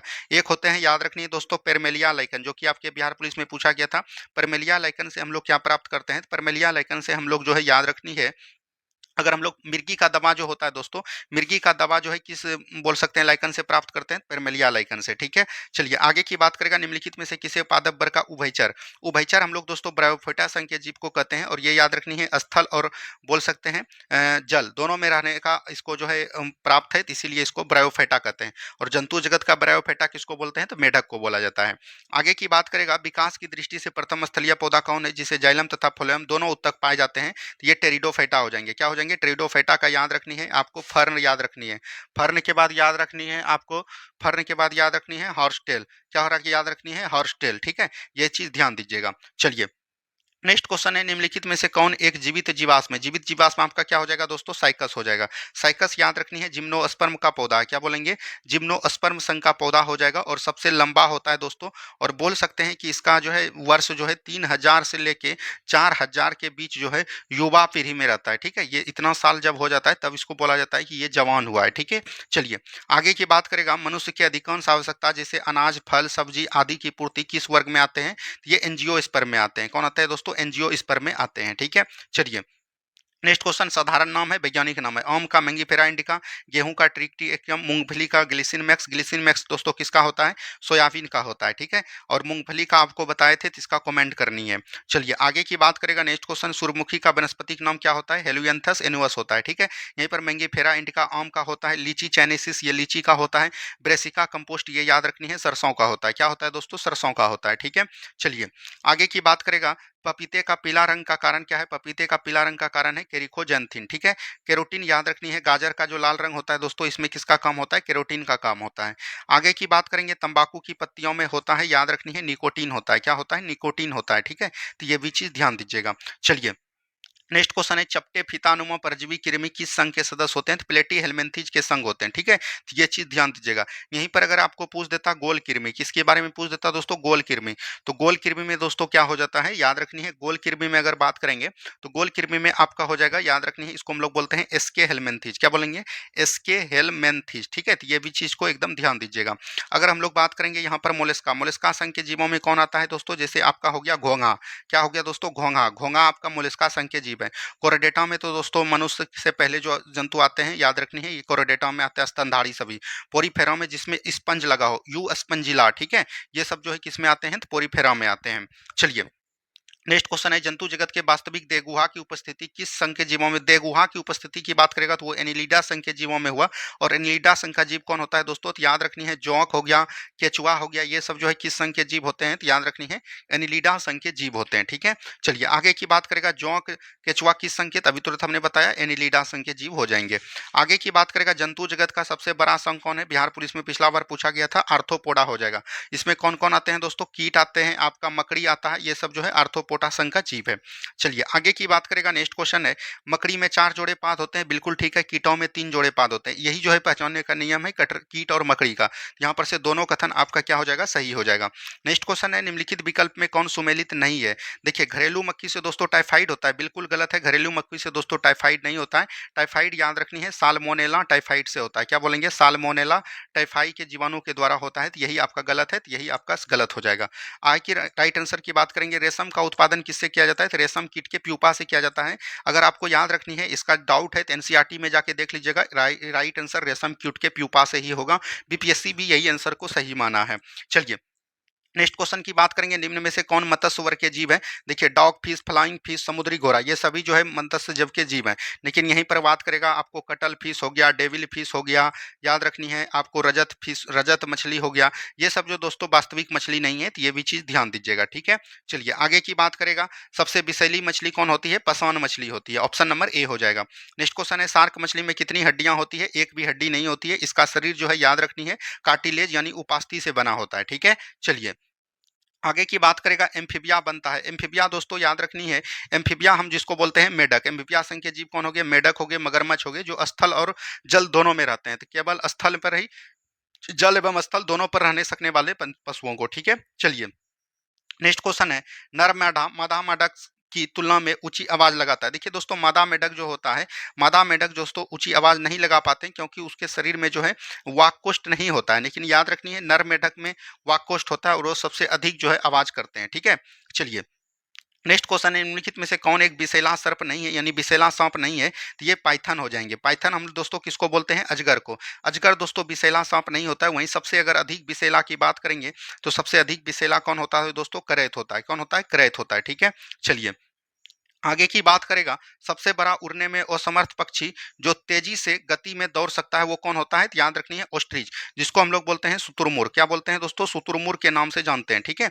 और शुतुरमुर्ग का याद रखनी है, सबसे बड़ा अगर बात करेगा कोशिका जो है किसका होता है, तो शुतुरमुर्ग के अंडे का होता है। ये दोस्तों उड़ नहीं सकता है, लेकिन सबसे तेज दौड़ता है। चलिए आगे की बात करेगा। मानव का जैविक नाम क्या है? तो होमोसेपियंस हो जाएंगे। ऑप्शन नंबर डी हो जाएंगे। आगे की बात करेगा। नेक्स्ट क्वेश्चन है, निम्नलिखित में से कौन सा एक सबसे बड़ा बंदर है? सबसे बड़ा बंदर की बात करेगा तो वो हो जाएगा बैबून। और सबसे छोटा बंदर की बात करेगा, ये सब एनसीईआरटी में प्रश्न दिया रहता है दोस्तों, और यही क्वेश्चन जो है डायरेक्ट एग्जाम में आपको मिलेगा और कभी पढ़े भी नहीं होंगे। छोटा बंदर की बात करेगा तो ये होता है आपका गीबन। क्या बोलेंगे? गीबन को कहते हैं। चलिए नेक्स्ट क्वेश्चन की बात करेगा, फेरोमोन सामान्यतः उत्पन्न किया जाता है। तो फेरोमोन्स दोस्तों चमगादड़ के द्वारा उत्पन्न किया जाता है, ठीक है। चलिए आगे की बात करेगा, उड़न छिपकली क्या है, तो इसको डेंकरो को क्या बोलते हैं, उड़न छिपकली, ठीक है। और याद रखनी है, सबसे अगर विषैली छिपकली की बात करेगा तो वो आपका हो जाएगा लीलोडर्मा। हीलोडर्मा यहाँ पर दिया गया, इसको लीलोडर्मा कर लीजिएगा। चलिए आगे की बात करेगा, नेक्स्ट क्वेश्चन है, बिल्ली की आंखें रात को क्यों चमकती है। बिल्ली में आंखों में याद रखनी है एक विशेष प्रकार का उत्तक पाया जाता है, जिसको हम लोग बोलते हैं, याद रखनी है, टेटिकम टेटिकम लूसिकम, ठीक है, टेटिकम लूसिकम। तो यहाँ पर टेटिकम होगा, टेटिकम जो है याद रखनी है लूसियम होगा। ऑप्शन नंबर बी बिल्कुल राइट आंसर हो जाएंगे। आगे की बात करेगा, वह स्तनधारी जो खतरे के संकेत के समय गेंद के समान हो जाता है, तो कंटक चूहा हो जाएगा। और एक प्रकार का बोल सकते हैं स्तनधारी है, क्या है दोस्तों, स्तनधारी है, जो कि याद रखनी है अंडा देता है, ठीक है। लेकिन ऐसा अपवाद में है, तो अपवाद को एकदम ध्यान दीजिएगा, ठीक है। स्तनधारी किसको बोलते हैं, जो अपने जैसे बच्चे उत्पन्न करे, लेकिन ये स्तनधारी ऐसा है जो कि अंडा देता है, ठीक है। चलिए नेक्स्ट क्वेश्चन की बात करेगा, नेक्स्ट क्वेश्चन यहाँ पर है, निम्नलिखित में से कौन सा सांप जहरीला नहीं है। यानी सांप जहरीला नहीं है, तो हमने बताया अजगर, ठीक है, ऑप्शन नंबर डी हो जाएगा। आगे की बात करेगा, उभयचर के लिए सत्य है। देखिए दोस्तों, उभयचर के लिए क्या होता है, अग्रपाद, यानी आगे वाला पैर में 4 पैर होता है और पांचवें वाले पैर में जो है 5 उंगलियां होती है। तो ऑप्शन नंबर ए बिल्कुल राइट आंसर हो जाएगा। नेक्स्ट क्वेश्चन यहाँ पर है, जब हम केचुए पर साधारण नमक छिड़कते हैं तो वह मर जाता है, इसका कारण क्या है, याद रखनी है परासरण के कारण मर जाता है। और याद रखनी है, इसको हम लोग इंग्लिश में अगर बात करेंगे तो ऑस्मोसिस के कारण जो है इस पर पराघात होता है और ये मर जाते हैं, तो प्रासनी प्रघात हो जाएगा। चलिए नेक्स्ट क्वेश्चन की बात करेगा, प्रकाश संश्लेषण में अत्यधिक प्रभावशाली तरंग दृश्य प्रकाश की किस क्षेत्र में पाई जाती है। तो प्रकाश संश्लेषण में अत्यधिक प्रभावशाली तरंग दैर्घ्य की बात करेगा तो ये लाल हो जाएगा, ठीक है, ऑप्शन नंबर ए हो जाएंगे। आगे की बात करेगा, यहाँ पर नेक्स्ट क्वेश्चन दिया गया है, नेक्स्ट क्वेश्चन को ध्यान से पढ़िए और बनाने का प्रयास कीजिए। प्रकाश ऊर्जा का कितना प्रतिशत उच्चतर पौधे द्वारा प्रकाश संश्लेषण में उपयोग होता है, तो याद रखनी है 1%। तो यहाँ से 1 से 2% एकदम आप लेके चल सकते हैं, ऑप्शन नंबर ए हो जाएगा। चलिए नेक्स्ट क्वेश्चन है, प्रकाश संश्लेषण का नियंत्रक कारक या सीमांत कारक। देखिए प्रकाश संश्लेषण दोस्तों वायुमंडल से क्या लेते हैं, कार्बन डाइऑक्साइड लेते हैं, मिट्टी से क्या लेते हैं दोस्तों, जल लेते हैं, और ऊपर से सूर्य से प्रकाश लेते हैं, और इसके पास जो क्लोरोफिल रहता है, इसके द्वारा किसका निर्माण किया जाता है, याद रखनी है, ये जो है ग्लूकोज का निर्माण करते हैं, C12H12O6, C6H12O6। और याद रखनी है ऑक्सीजन को मुक्त करते हैं और कुछ मात्रा में जो है जल को भी मुक्त करते हैं। तो ये दोस्तों प्रकाश संश्लेषण का फॉर्मूला है। इसमें जो सीमांत कारक बोला जाता है वो CO2 को बोला जाता है। ये बैलेंस नहीं किए हैं तो आप लोग बैलेंस करना चाहिएगा, तो इसको कर लीजिएगा। चलिए आगे की बात करेगा, नेक्स्ट क्वेश्चन, प्रकृति में ऑक्सीजन का संतुलन कैसे बना रहता है। प्रकृति में ऑक्सीजन का संतुलन प्रकाश संश्लेषण के द्वारा बना रहता है, तो ऑप्शन नंबर सी हो जाएंगे। आगे की बात करेगा, नेक्स्ट क्वेश्चन, प्रकाश संश्लेषण विधि में गैस CO2 O2 का आदान प्रदान किस अंगों के द्वारा होता है। तो याद रखनी है पत्ती के द्वारा और पत्ती में स्थित रंध्र के द्वारा। तो right answer option number C हो जाएंगे यहाँ पर, ठीक है। चलिए नेक्स्ट क्वेश्चन है, हरे पादप में क्लोरोफिल के बनने के लिए निम्नलिखित में से कौन सा तत्व अनिवार्य है। क्लोरोफिल बनने के लिए मैग्नीशियम तत्व का रहना अनिवार्य है, तो ऑप्शन नंबर बी हो जाएगा। कई बार एग्जाम में ये क्वेश्चन पूछ दिया गया है। नेक्स्ट क्वेश्चन है, प्रकाश संश्लेषण की दर सबसे अधिक होती है, तो हमने तुरंत बताया लाल रंग के प्रकाश में, तो ऑप्शन नंबर यहाँ से डी बिल्कुल राइट आंसर हो जाएगा। आगे की बात करेगा, नेक्स्ट क्वेश्चन, लार की प्रकृति क्या होती है, तो क्षारीय होती है। और लार का अगर हम लोग पीएच मान की बात करेंगे तो इनका पीएच मान कितना होता है दोस्तों, 7.3 होता है, ठीक है। चलिए आगे की बात करेगा, मनुष्य के मुंह गुहा में कितने प्रकार के दांत पाए जाते हैं। 4 प्रकार के दांत पाए जाते हैं दोस्तों। और कौन कौन पाए जाते हैं, एक आपका होता है केनाइन, क्या बोलेंगे, केनाइन होता है। एक आपका होता है इंसीजर, क्या बोलेंगे, इंसीजर होता है, ठीक है। और एक आपका होता है, बोल सकते हैं मोलर, क्या बोलेंगे, मोलर। और एक आपका होता है प्रीमोलर, क्या बोलेंगे, प्रीमोलर होता है। तो एकदम ये 4 एकदम याद रखिएगा। इंसीजर जो है, केनाइन जो है क्या करता है दोस्तों, तो याद रखनी है काटने का काम करता है, काटने का काम करता है, काटने फरने का। इंसीजर दोस्तों याद रखनी है किसी भी वस्तु को चीरने फाड़ने में काम करते हैं। मोलर दोस्तों याद रखनी है चबाने में काम करता है, और प्री मोलर भी चबाने दबाने में काम करता है, यानी पीसने का काम करता है। तो राइट आंसर हो जाएगा ऑप्शन नंबर डी।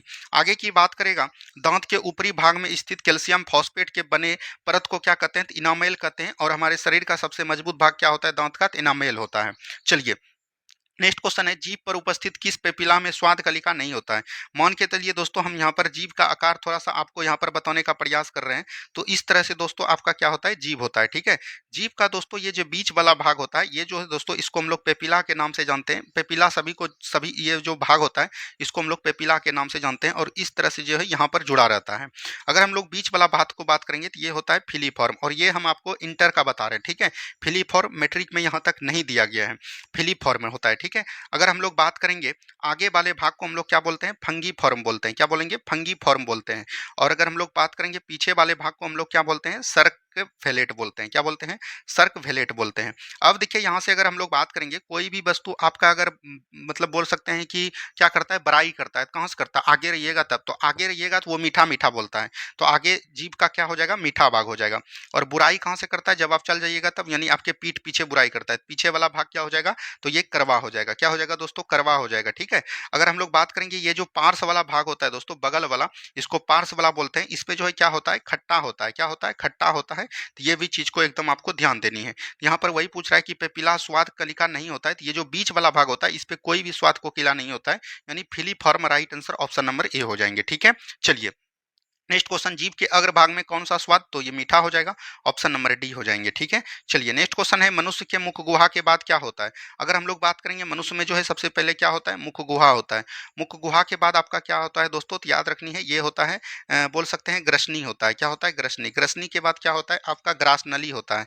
और ग्रासनली के बाद आपका क्या होता है, अमाशय होता है। अमाशय के बाद आपका क्या होता है, छोटी आंत होता है। छोटी आंत के बाद क्या होता है, बड़ी आंत होता है। ठीक है। ये चीज ध्यान दीजिएगा। तो मुख के बाद क्या होता है, ग्रसनी होता है, तो ऑप्शन नंबर बी हो जाएंगे। चलिए पेप्सिन एक प्रकार का क्या है, एंजाइम है, जो कि हमारे शरीर में प्रोटीन का पाचन करता है। ठीक है। चलिए नेक्स्ट क्वेश्चन की बात करेगा, पेप्टिक अल्सर के आहार नाल में कौन सा भाग क्षतिग्रस्त होता है। तो पेप्टिक अल्सर के आहार नाल में कौन सा भाग क्षतिग्रस्त होता है, ये चीज पूछा गया। तो पेप्टिक अल्सर में अमाशय का जो है दोस्तों क्या होता है, याद रखनी है, क्षतिग्रस्त होता है। ठीक है। चलिए आगे की बात करेंगे, शिशुओं में दूध के प्रोटीन को थक्का बनाने के लिए कौन सा विशेष एंजाइम पाया जाता है, तो रेनिन एंजाइम पाया जाता है। ऑप्शन नंबर जो है ए बिल्कुल राइट आंसर हो जाएगा।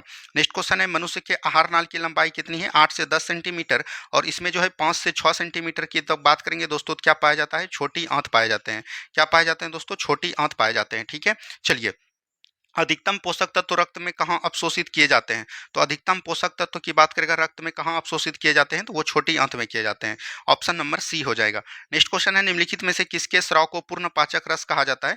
पूर्ण पाचक रस दोस्तों कहाँ पर होता है, अग्नाशय में। और पूर्ण पाचक रस की बात करेगा कहाँ पर होता है, अगर इसकी बात करेगा तो वो आपका कौन हो जाएगा दोस्तों, तो याद रखनी है, वो आपका हो जाएगा छोटी आंत। ठीक है। ऑप्शन नंबर सी के साथ जाइएगा। नेक्स्ट क्वेश्चन यहाँ पर दिया गया, भोजन के पूर्ण पाचन छोटी आंत के किस भाग में होता है, तो इलियम वाला भाग में होता है। देखिए छोटी आंत का दोस्तों 3 भाग होता है। ठीक है। एक आपका होता है जेजुनम। ठीक है। एक आपका होता है ड्यूडेनम, ड्यूडेनम होता है, और एक आपका होता है इलियम। तो पूर्ण पाचक जो होता है दोस्तों, ये इलियम वाला भाग में होता है। ठीक है। चलिए आगे की बात करेगा, काले कैल्सीफेल और रासायनिक यौगिक विटामिन डी का हो जाएगा।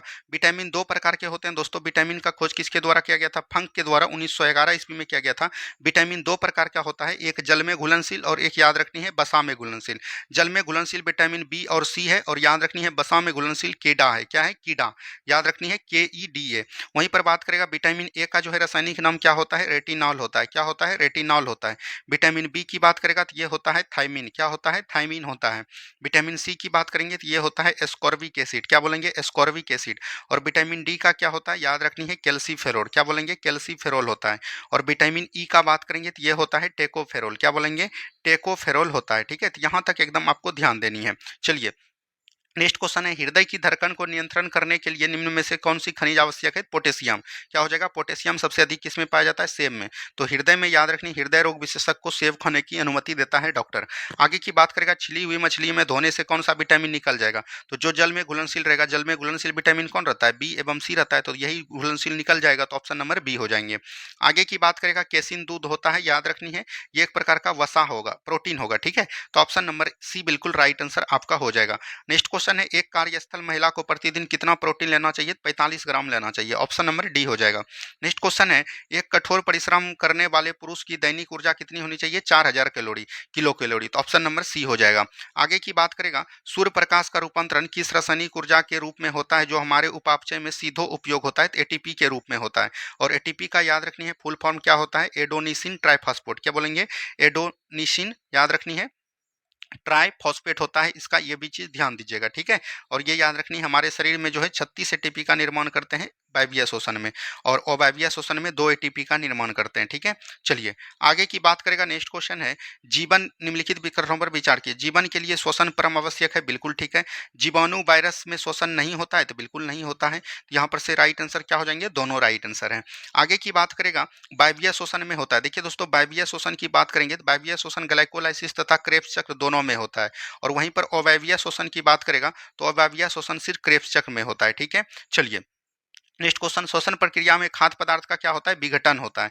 यहीं पर दोस्तों आपको अपघटन भी बोल सकता है, तो अपघटन भी विघटन भी याद रखिएगा, डिकम्पोजिशन, ठीक है। चलिए आगे की बात करेगा, कोशिका के अंदर वायवीय श्वसन का केंद्र कहाँ है? हमने बताया कोशिका के अंदर जो है वायवीय श्वसन का केंद्र कहाँ पर होगा, तो वो माइट्रोकोन्ड्रिया हो जाएगा, ऑप्शन नंबर डी हो जाएगा, ठीक है। चलिए नेक्स्ट क्वेश्चन की बात करेगा, तीव्र शारीरिक क्रिया के दौरान पेशियों में उत्पन्न होने वाले ऐठन का कारण क्या है? लैक्टिक अम्ल है, ऑप्शन नंबर सी हो जाएगा बिल्कुल राइट आंसर।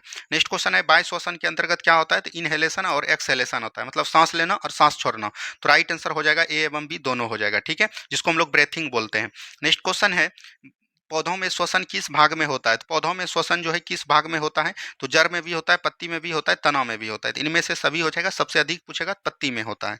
आगे की बात करेगा, ये देखिए दोस्तों नसिका छिद्र है, ठीक है। उसके बाद आता है ग्रसनी, फिर लैरिक्स, फिर ट्रेकिया, फेफड़ा, तो ऑप्शन नंबर ए हो जाएगा। और लैरिक्स को हम लोग याद रखनी है, मानव साउंड बॉक्स बोलते हैं, जो हम बोल पाते हैं वो कहाँ से बोलते हैं? लैरिक्स से बोलते हैं। ट्रेकिया की लंबाई कितना है दोस्तों? 13 सेंटीमीटर है, तो ये भी चीज ध्यान दीजिएगा। चलिए नेक्स्ट क्वेश्चन है, निम्नलिखित में से कौन सा एक मानव श्वसन तंत्र का हिस्सा नहीं है? तो ये देखिए गिल्स, गिल्स दोस्तों कहाँ पर पाया जाता है? जिसको हम लोग कोलोम बोलते हैं, और ये दोस्तों मछली में पाया जाता है, तो यही दोस्तों मानव तंत्र का हिस्सा नहीं होगा, तो ऑप्शन नंबर ए हो जाएगा। आगे की बात करेगा, नेक्स्ट क्वेश्चन है, मानव शरीर में स्थित किसी भी रचना गुहा, वृक्ष गुहा, वृक्ष गुहा, और याद रखनी है उदर गुहा, उदर गुहा मतलब हुआ पेट, ठीक है, और वृक्ष गुहा मतलब हुआ दोस्तों आपका छाती, यानी जिसको चेस्ट बोलते हैं। तो ये दोस्तों जो आपस में अलग करता है उसको हम लोग बोलते हैं डायफ्राम, क्या बोलते हैं? डायफ्राम बोलते हैं, तो ऑप्शन नंबर बी बिल्कुल राइट आंसर ये हो जाएगा। आगे की बात करेगा, अंतःश्वासित वायु एवं उच्छ्वसित, यानी कि जो हम सांस लेते हैं और जो छोड़ते हैं, इसमें ऑक्सीजन का प्रतिशत, ऑक्सीजन वायुमंडल में कितना है? 21%, तो 21% लेंगे, छोड़ेंगे कितना? 16.4%। एकदम ध्यान दीजिएगा, लेंगे 21%, छोड़ेंगे 16.4%, ऑप्शन नंबर ए हो जाएगा। आगे की बात करेगा, मानव श्वसन में क्या छोड़ता है? तो कार्बन डाइऑक्साइड छोड़ता है, ऑप्शन नंबर बी हो जाएगा। आगे की बात करेगा, पानी एवं घुलित लवणों में पौधों का परिवहन होता है, तो पानी एवं घलित लवणों का किसके द्वारा होगा? जाइलम के द्वारा। और याद रखनी है, खाद्य पदार्थों का संचय किसके द्वारा होगा? फ्लोएम के द्वारा, तो ये भी चीज ध्यान दीजिएगा। चलिए नेक्स्ट क्वेश्चन है, फ्लोएम में भोजन का परिवहन किस दिशा में होता है? तो फ्लोएम में अगर बात करेगा तो पत्ती से जड़ तक होता है, और जड़ से याद रखनी है पत्ती तक होता है, दोनों दिशा में होता है। तो जड़ से तना की ओर, पत्ते की जड़ की ओर, तो दोनों दिशाओं में होगा, ऑप्शन नंबर सी हो जाएगा। और अगर जाइलम की बात करेगा तो सिर्फ जो है जड़ से लेके पत्ती तक होता है, ठीक है, एक दिशा में होता है। आगे की बात करेगा, रंध्रों के खुलने और बंद होने के निम्नलिखित में से क्या भूमिका रहती है? तो द्वार कोशिका की भूमिका रहती है, तो ऑप्शन नंबर डी, और ये बिहार पुलिस में लगभग 2-3 बार पूछ दिया है। आगे की बात करेगा, नेक्स्ट क्वेश्चन है, पत्तियों में होने वाला निम्नलिखित में से कौन सा प्रक्रम उसके तापमान को कम करता है? तो तापमान को कम कौन करेगा? बाष्पोर्जन करेगा, ऑप्शन नंबर ए हो जाएगा बिल्कुल राइट आंसर। नेक्स्ट क्वेश्चन है, मिट्टी में स्थित खनिज लवणों का अवशोषण पौधे किस रूप में करते हैं? तो आयन के रूप में करते हैं। किस रूप में करते हैं दोस्तों? आयन के रूप में करते हैं। नेक्स्ट क्वेश्चन है, बाष्पो उत्सर्जन खिंचाव का संबंध है, ये दोस्तों किससे हो जाएगा? तो याद रखनी है रसाकर्षण से हो जाएगा, ऑप्शन नंबर सी हो जाएंगे। आगे की बात करेगा, बाष्पोर्जन मापी यंत्र है, तो ये पोटोमीटर हो जाएगा। हाइग्रोमीटर याद रखनी है, वायुमंडलीय आर्द्रता को मापा जाता है किससे दोस्तों? तो हाइग्रोमीटर से मापा जाता है। नेक्स्ट क्वेश्चन है, पौधों में बाष्पोर्जन की क्रिया किसमें होती है? तो ये दोस्तों पत्ती में होती है, तो ऑप्शन नंबर सी हो जाएंगे, ठीक है। चलिए नेक्स्ट क्वेश्चन है, मानव हृदय का औसत भार लगभग कितना होता है? 300 ग्राम होता है, ठीक है, तो ये चीज ध्यान दीजिएगा। हृदय का अध्ययन दोस्तों क्या कहलाता है? तो याद रखनी है, हृदय का अध्ययन दोस्तों कहलाता है पेरिकार्डियम, क्या बोलेंगे?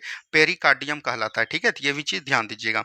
आगे की बात करेगा, नेक्स्ट क्वेश्चन है, हृदय के बाएं परत पर बनी सुरक्षात्मक झिल्ली को क्या कहते हैं? देखिए दोस्तों, इस तरह से मान के चलिए आपका हृदय है, इसके बाहर जो परिवर्तनात्मक झिल्ली होती है इसको हम लोग बोलते हैं पेरिकार्डियम झिल्ली, ठीक है, ऑप्शन नंबर सी हो जाएगा। नेक्स्ट क्वेश्चन है, निम्नलिखित कथनों पर विचार कीजिए, हृदय के ऊपर चौड़ा भाग अलिंद कहलाता है, जो बाएं एवं दाएं हिस्सों में बटा रहता है, तो बिल्कुल ठीक है दोस्तों, इस तरह से होता है। यहाँ पर देखिए, अगर हम लोग बात करेंगे तो इस तरह से होता है, इसको हम लोग बोलते हैं आलिंद, ये भी आलिंद होता है, और ये आपका होता है निलय, और ये भी आपका होता है निलय, ठीक है। हृदय के निचले स्वंका भाग को सिरा कहते हैं, नहीं दोस्तों निलय कहते हैं, क्या कहते हैं? निलय, तो ये गलत हो गया, तो ऑप्शन नंबर ए यहाँ पर सही है। चलिए नेक्स्ट क्वेश्चन है, त्रिदली कपाट दोस्तों कहाँ पाए जाते हैं? तो कपाट दोस्तों दायां अलिंद एवं दायां निलय के बीच पाया जाता है, बायां अलिंद एवं निलय के बीच, तो दायां अलिंद एवं दायां निलय के बीच त्रिदली कपाट पाया जाता है, तो ये भी चीज ध्यान दीजिएगा। ट्राइकस्पिड जिसको बोलते हैं बाल में। मनुष्य के 1 मिनट में कितनी बार हृदय धड़कता है? 72 से 75 बार, ऑप्शन नंबर बी हो जाएंगे। नेक्स्ट क्वेश्चन है, हृदय गति के दौरान हृदय और पेरिकार्डियम झिल्ली के बीच होने वाले संभावित घर्षण से हृदय के सुरक्षा प्रदान कौन करता है? पेरिकार्डियम द्रव करता है। याद रखनी है, हृदय के दोस्तों जो बाहर पेरिकार्डियम झिल्ली रहता है, कभी उससे हृदय को ही खतरा ना हो, उसीलिए उसमें क्या बीच में भर दिया जाता है, पेरिकार्डियम द्रव भर दिया जाता है। नेक्स्ट क्वेश्चन है, एक स्वस्थ व्यक्ति का समान स्थिति में रक्तदाब कितना होता है? 120/80 मिली पैराग्राम के बराबर होता है। ये चीज ध्यान दीजिएगा। और ये बिहार पुलिस में, और 120/80 जो लिखा जाता है दोस्तों, इसको हम लोग बोलते हैं सिस्टोलिक। क्या बोलते हैं? सिस्टोलिक बोलते हैं, जिसको हम लोग बोलते हैं, याद रखनी है, सिस्टोलिक। और इसको बोलते हैं डायस्टोलिक। क्या बोलते हैं? डायस्टोलिक बोलते हैं, ठीक है, डायस्टोलिक। और हिंदी में अगर बात करेगा तो इसको बोला जाता है, याद रखनी है, संकुचन। क्या बोला जाता है? संकुचन। और हिंदी में बोला जाता है इसको शीतलन। यही जो है बिहार दरोगा में पूछा गया था, तो इसको एकदम ध्यान दीजिएगा। चलिए, नेक्स्ट क्वेश्चन, दौड़ लगाते समय जो है मनुष्य का रक्तचाप क्या होता है? बढ़ जाएगा। और सोने समय क्या हो जाएगा दोस्तों? घट जाएगा। आगे की बात करेगा, निलय के संकुचन में रक्त के उत्पन्न होने वाले दबाव को क्या कहते हैं? तो निलय, निलय में संकुचन, संकुचन को हम लोग क्या बताएं? Systolic pressure. Option number A हो जाएगा, ठीक है। चलिए आगे की बात करेगा, रक्तचाप की माप एक विशेष उपकरण से की जाती है, उसको बोलते हैं स्फिग्नोमेनोमीटर, ठीक है। ऑप्शन नंबर ए हो जाएगा। नेक्स्ट क्वेश्चन है, मानव शरीर में हृदय का कार्य क्या है? पंपिंग स्टेशन की तरह कार्य है, धक धक धक धक धक धक करते रहता है। नेक्स्ट क्वेश्चन है, पेसमेकर को क्या कहते हैं? ऐसे नोड कहते हैं। ऑप्शन नंबर ए हो जाएगा। आगे की बात करेगा, सिराओं में रक्त का परिवहन किस दिशा में? देखिए, सिरा में अगर बात करेगा तो सिरा में जो है रक्त का परिवहन अशुद्ध होता है। अशुद्ध हमारे कहाँ जाएगा? शरीर से लेके फेफड़ा में जाएगा। तो याद रखनी है, शरीर के विभिन्न अंगों से हृदय की ओर। तो ऑप्शन नंबर ए हो जाएगा, ठीक है। चलिए, रक्त का पीएच मान कितना होता है दोस्तों? 7.4 होता है। ऑप्शन नंबर पी हो जाएगा। आगे की बात करेगा, रक्त प्लाज्मा में सर्वाधिक मात्रा में उपस्थित होते हैं, तो रक्त प्लाज्मा में जल होते हैं 90%। और याद रखनी है 7% क्या होता है दोस्तों? प्रोटीन होता है, ठीक है। चलिए, नेक्स्ट क्वेश्चन, रक्त को थक्का बनाने में किस प्रोटीन की महत्वपूर्ण भूमिका रहती है? अगर थक्का बनाने में प्रोटीन की बात करेगा तो वो हो जाएगा फाइब्रोनिजिन, ठीक है। वहीं पर अगर याद रखनी है आयन की बात करेगा, तब हो जाएगा आपका, याद रखनी है, कैल्शियम आयन, ठीक है। वहीं पर अगर विटामिन की बात करेगा, याद रखनी है, रक्त को थक्का में विटामिन किसका प्रयोग होता है? विटामिन के का प्रयोग होता है, ठीक है। तो ये सभी बात को ध्यान दीजिएगा। चलिए, लाल रक्त कणिकाओं आरबीसी का जीवन काल कितना होता है? 120 दिन का होता है। आगे की बात करेगा, लाल रक्त आरबीसी का नाम, देखिए आप कभी अगर डॉक्टर के यहाँ गए होंगे दोस्तों, तो वहां पर जो लाल रक्त आरबीसी का निर्माण किया जाता है दोस्तों, उसका नाम क्या रखा गया? इरिथ्रोसाइट, ठीक है। वहां पर जो कागज में लिखा जाता है। ल्यूकोसाइट की बात करेगा तो इसको हम लोग बोलते हैं, डब्ल्यूबीसी को क्या बोला जाता है? ल्यूकोसाइट। और याद रखनी है, प्लेटलेट्स, क्या बोलेंगे? प्लेटलेट्स को क्या बोला जाता है? याद रखनी है, थ्रोम्बोसाइट्स बोला जाता है, ठीक है। चलिए, मानव शरीर का समान तापक्रम कितना होता है दोस्तों? 36.9 डिग्री सेल्सियस होता है। और याद रखनी है, अगर हम लोग इसी को 37 डिग्री सेल्सियस के नाम से जानते हैं। और अगर हम लोग बात करेंगे 310 जो है क्या होता है दोस्तों? 310 केल्विन होता है। ये भी चीज ध्यान दीजिएगा। और 98.6 डिग्री जो है क्या होता है? फ़ारेनहाइट होता है। ये तीनों में एकदम आपको ध्यान देनी है। आगे की बात करेगा, नेक्स्ट क्वेश्चन, रक्त समूह ब्लड का आविष्कारक कौन था? कार्ल लैंडस्टीनर था। रक्त समूह का खोज कार्ल लैंडस्टीनर ने किया था। और विलियम हार्वे के द्वारा, याद रखनी है, रक्त परिसंचरण तंत्र की खोज किया गया था। क्या बोलेंगे? रक्त परिसंचरण तंत्र, ठीक है। परिसंचरण तंत्र की खोज किसके द्वारा किया गया था? तो याद रखनी है, विलियम हार्वे के द्वारा। और रक्त ग्रुप की खोज किया गया था, ए, बी, ओ और ए बी, याद रखनी है, यही जो है 4 ग्रुप का खोज किया गया था। आगे की बात करेगा, किस रक्त समूह में कोई एंटीजन उपस्थित नहीं रहता है? एंटीजन की बात करेंगे तो ये दोस्तों ए, ओ में जो है कोई भी एंटीजन उपस्थित नहीं होता, इसीलिए इसको हम लोग क्या बोलते हैं? सर्वदाता बोलते हैं, ठीक है। तो ये भी चीज ध्यान दीजिएगा। चलिए, नेक्स्ट क्वेश्चन की बात करेगा, किस रक्त ग्रुप में दोनों एंटीबॉडी नहीं पाए जाते हैं? एंटीबॉडी पाए जाते हैं, तो एंटीबॉडी ओ में ही पाए जाते हैं। और याद रखनी है, इसमें जो है कोई भी एंटीबॉडी नहीं पाया जाता। एंटीबॉडी नहीं पाए जाने के कारण इसको जो है रक्त बोल सकते हैं, ये जो हो जाएगा ये सबसे सर्वग्राही होते हैं, ठीक है। चलिए, आगे की बात करेगा, आरएच फैक्टर का पता किसने लगाया? ये लैंडस्टीनर एवं विटकर के द्वारा लगाया गया था। तो ऑप्शन नंबर डी हो जाएगा। आगे की बात करेगा, उत्सर्जन के दौरान शरीर के किस पदार्थ का निष्कासन होता है जो शरीर के लिए बोल सकते हैं कि विषाक्त होते हैं, अनावश्यक होते हैं, हानिकारक होते हैं? मतलब उत्सर्जन जो हमारे शरीर से बाहर निकल रहा है और हमारे शरीर के लिए जो है हानिकारक है, उसका शरीर से बाहर निकलना, उस शरीर का क्या कहलाता है? उत्सर्जन कहलाता है। जैसे मूत्र हो गया, ठीक है, पसीना हो गया। पौधों के संचित ठोस और द्रव अवशेष से पौधे किस प्रकार छुटकारा पाते हैं? पत्तियों को झाड़ाकर, छाल छुड़ाकर, फलों को गिराकर। ऑप्शन नंबर डी बिल्कुल राइट आंसर आपका हो जाएगा, ठीक है। चलिए, नेक्स्ट क्वेश्चन है, अमोनिया को यूरिया में परिवर्तन करता है, तो ये कौन करता है? यकृत करता है। ऑप्शन नंबर ए हो जाएंगे।